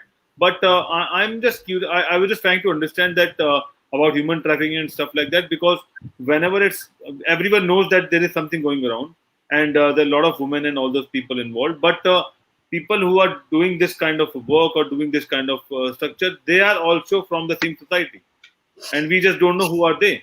And also they might be men and women. So I'm just curious to understand their mindset, because I don't understand why they're doing it, what brings to them, and also they also have daughters and son at their home. So I'm just curious to know what's happening, because it should not be happen. I mean, they also have their daughters and son, and they also have a family. So it's difficult to understand. But for me, women around the world, as Sherin said, we have to respect and we have to make sure how we can give more power to women. In fact, Sherin, if I'll give you a small stats about the COVID, almost 70% of the men suffered from COVID as compared to women. And also, where women are in the power, like New Zealand, like Germany, like Bangladesh, like other countries, so they are doing much better as compared to other countries because the power with the women. It's just a sad, but I think it's. I mean, it takes a lot of guts, and also I think women have more immunity as compared to, men. But I don't know. I mean, I think Bill have to say something. Yeah, I think more men suffer from COVID because we're dumber. Yeah, that's that a couple of times now. I think that this is like a theme that Bill is having here, but we are not dumb enough to not address another thing that is very important that is going on, which is the tremendous great shows that we are having here on IBM.TV and everything of that nature. So I'm going to actually talk about that. I want Wynn to talk about her show and everything, but keeping in that same theme and everything, I am going to say that on the radio show with Mark Lee, which is the one that I do on Monday, I do have a woman that will be joining us, Jess Everhart, who is a power broker leader in our community. She's actually done a lot of work around here, has actually been involved with some of the Google work that I know Kimberly has also been involved in, things of that nature. So she will be a guest on the show tomorrow, as will, and Bill will be glad to know this because, I like my sports as well. So we've got Earl Reese, who does a show about sports called Sports Shop. So we're going to be talking a little bit about sports on that show as well. So Earl has already agreed that he's going to appear on the show and talk about sports because, we're glad here in Durham, and this is just a sports announcement, because there is at least one team in the World Series now, that being the Tampa Bay Rays and everything, and that is the home. Well, we are the they are our parent company because, like I said, the Durham Bulls is the team that a lot of folks know from around the world because of that famous movie, and the Tampa Bay Rays are their home franchise. So they'll be in the World Series, and we're glad to know that. Okay, all right. So we're in the World Series. But more importantly, what we've got coming up on tonight with American politics is we're all engaging in shameless self-promotion, which I actually have no problem with. I know when we're going to talk because you've got your show bright and early tomorrow morning at 9 a.m., followed by Economic Mondays, headed by Nick, our illustrious leader, who is not with us today because he refuses to work on weekends while he drives us with the wages that he's not paying us. This evening, though, we have American Politics coming on at 7 o'clock. Tonight's a really interesting show. The title is Trezzavant v. Trezzavant, and the guest is obviously a Trezzavant, so that should be interesting. Kim, I'm throwing it to you. Got it. Okay, folks. I promote all of our shows as winners. Talking Upstream this afternoon, I highly recommend it because it engages the mind and shows you how to whiteboard things. Alexandra May's Musical Cafe brings in all kinds of great ways to become a better entrepreneur. But Wynn beats us all when it comes to, meeting goals. When she said she was going to get 60,000 downloads, the girl got it. Her goal now is 400 a day, and she's kicking it. I enjoy being on the show with her because it is about many things I find important in life. And it says, no matter what your challenges are, you can change your stars and become successful. Then again, Economics Monday has changed my world because it is conversations from all over the world about the economics. We could not be doing this without Ankit. And his dream was having a good medical show. That was his dream when we first met. He wanted good medical advice from all over the world. And guess what? We got it. And we got it from day one when we started our shows. He started bringing in doctors from all over the world of all expertise. And that show's going to, it's becoming a channel. Then we've got, talk shows, celebrity talk shows, where Hollywood meets Bollywood. We're inspiring people to, again, change an industry that's falling right now. Let's get more involved. But that's what IBM TV is about. IBM TV is about making the changes that we need to bring us quality of life worldwide, not just for the U.S. You may hear us talk a lot about the U.S., but what I'm most proud of is we've got producers from all over the world. Yes. Okay. Not just from the U.S. And we're like a family. We support each other. And it's been a complete honor. It really has. It has been an honor to watch this grow and become everything that more than what I could have dreamed of, more than what Nick could have dreamed of, because our mission started out as closing that gap between poverty and sustainability, and not by lowering the bar, but by raising the bars.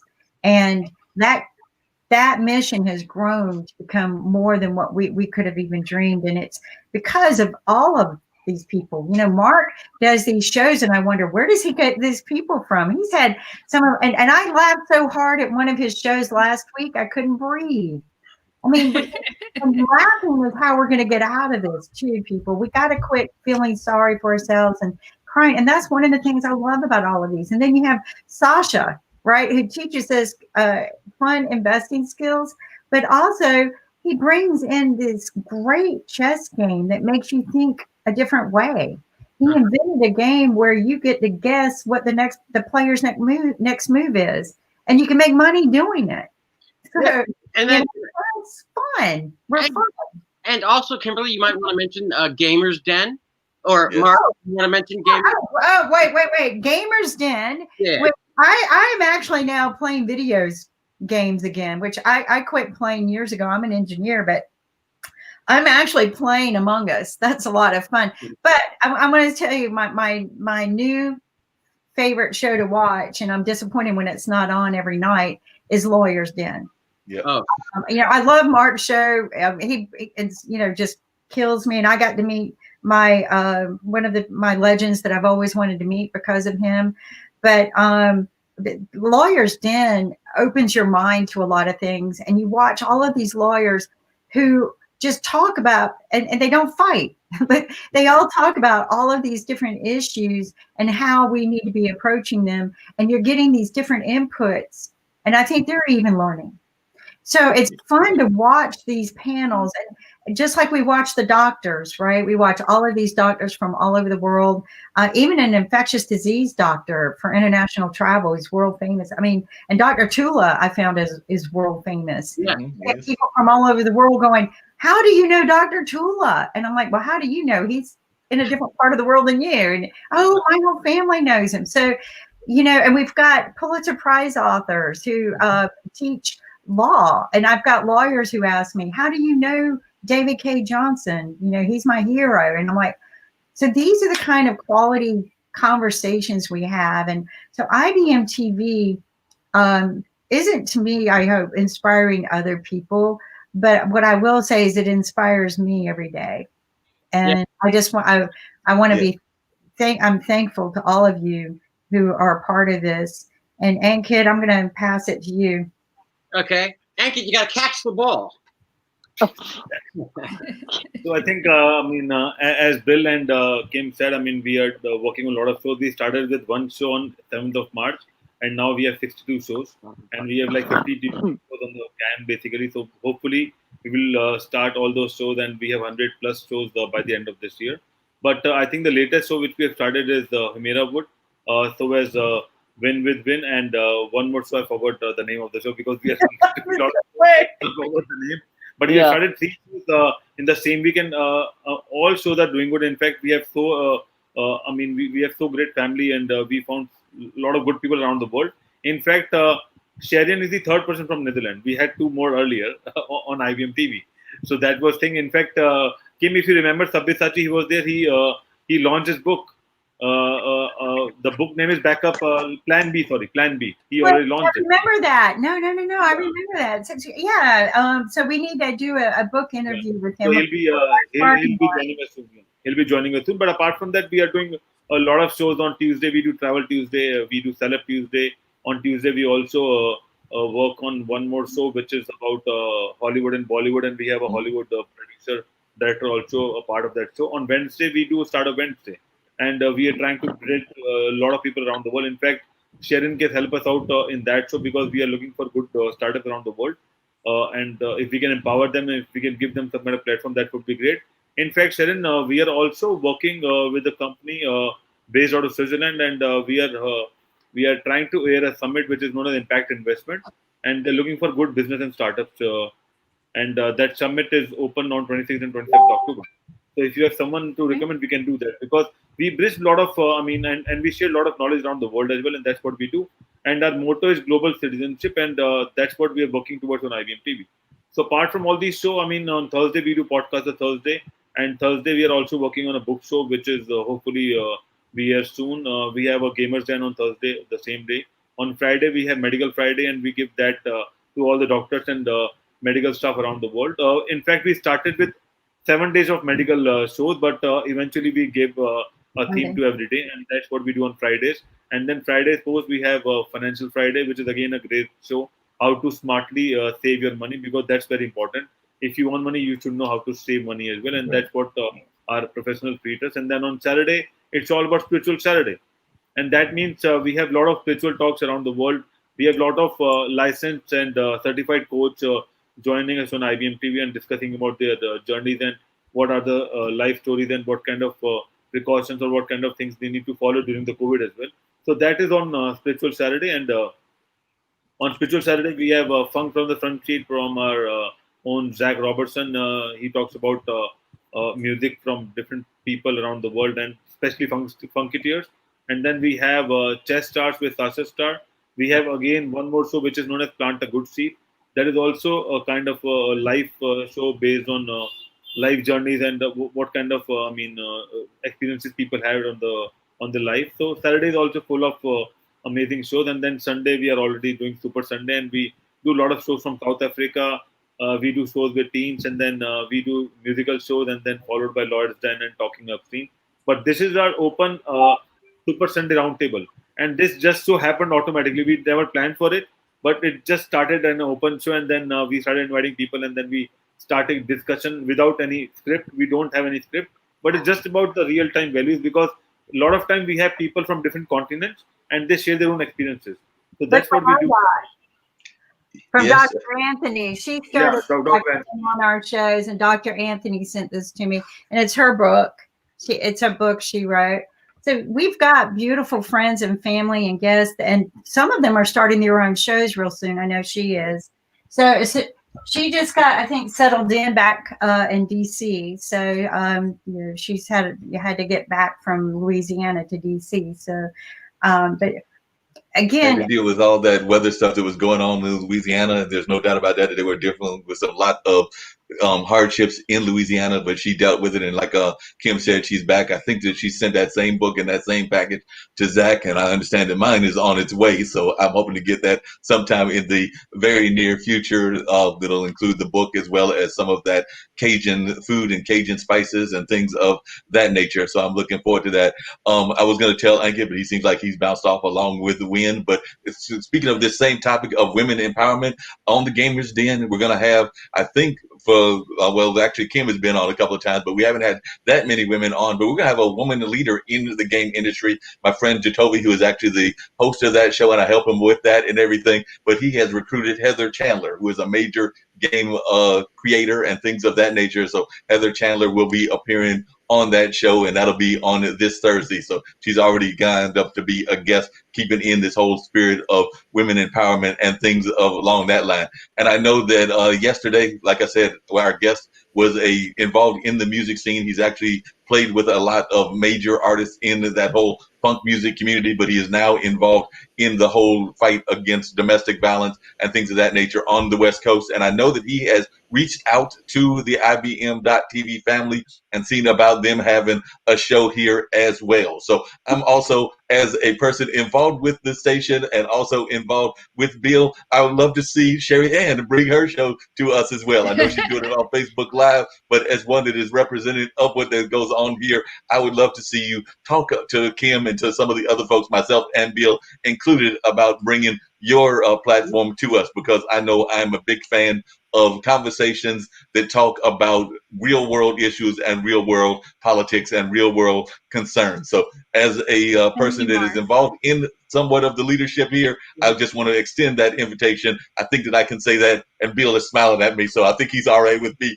doing this and everything. So I just wanted to say that to you, that if you are open to that conversation, we would love to have you be part of the family as well, and definitely just wanted to share that. And then I know we're going to wrap everything up. I know Bill's probably got to get ready to go watch some football. I need to do the same thing and things of that nature. But that being said, one of the things that I was going to say that I think is very important, and I would love to hear everybody just kind of like close out with this, is that yes, early voting started. I'm going to admit that I was a little late, so I didn't make it this past couple of days, but I do plan to be there either Monday or Tuesday because I want to be there with early voting. So if the three of us that are left could talk about the importance of voting and things of that nature. Bill, you're a political person, so I'm going to defer to Sherry Ann first. I know you're overseas, but you got friends probably over here, so you probably can address them and tell how important voting is, even to those that are expatriates that live overseas.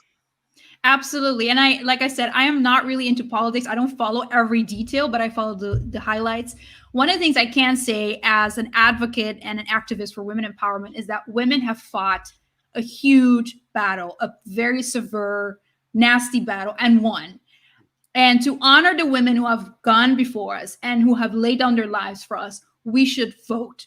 Vote, vote, vote. A voice is powerful, and a vote is a voice. So please vote. Do not waste your vote. Do not waste your voice, and do not leave all the work that women have done for us to give us a better life, to give us rights. And also the women of color. I mean, the whole Black community, the people of color didn't have rights either. And all those women and all those people who have gone before us to, pave that way into giving us rights and freedom, please honor them. Don't let their fight be in vain. Vote, vote, vote. It is powerful. It brings changes. And when you use your voice to vote, you add, a brick to building and constructing a better world. So please. No, I agree with you on that, and I appreciate your thoughts and everything. I'm going to keep mine real short, which is actually going to surprise Bill and everything. But I'm just going to say, in the words of John Lewis, go out and vote and cause some good trouble. And that's all I've got to say. Go out there and cause some good trouble, and I'm going to turn it over to Bill. That was a bit unfair. You're setting me up. I mean, how am I supposed to, follow that? I'm simply going to say thank you. Thank you, Sherry Ann Wilson, for your time today. Thank you, Mark Lee, for your velvety voice and your ever-present, effervescent insight on the items of the day, as well as your spontaneity. I, for one, offer nothing other than a broad smile and well wishes. So with that, Mark, I will let you close your show, but I appreciate the invite for being on Producers Sunday. Thank you, Mark. Thank you for having me, gentlemen. It was a pleasure. Definitely glad to have both of you on and everything. And yes, we're going to close it out with something that we usually close out with, which is, of course, the ambassador. And the ambassador oftentimes will show what we should be doing in these times and everything. So I'm going to bring the ambassador up, and she will give us an idea of things that we should be doing during this time. So definitely this is what we should be doing in the COVID era. So definitely watch the ambassador, which is actually Ankit's daughter. So see what she's got to say about washing our hands and a number of other things. Okay. Coronavirus से कैसे बचेंगे? Okay?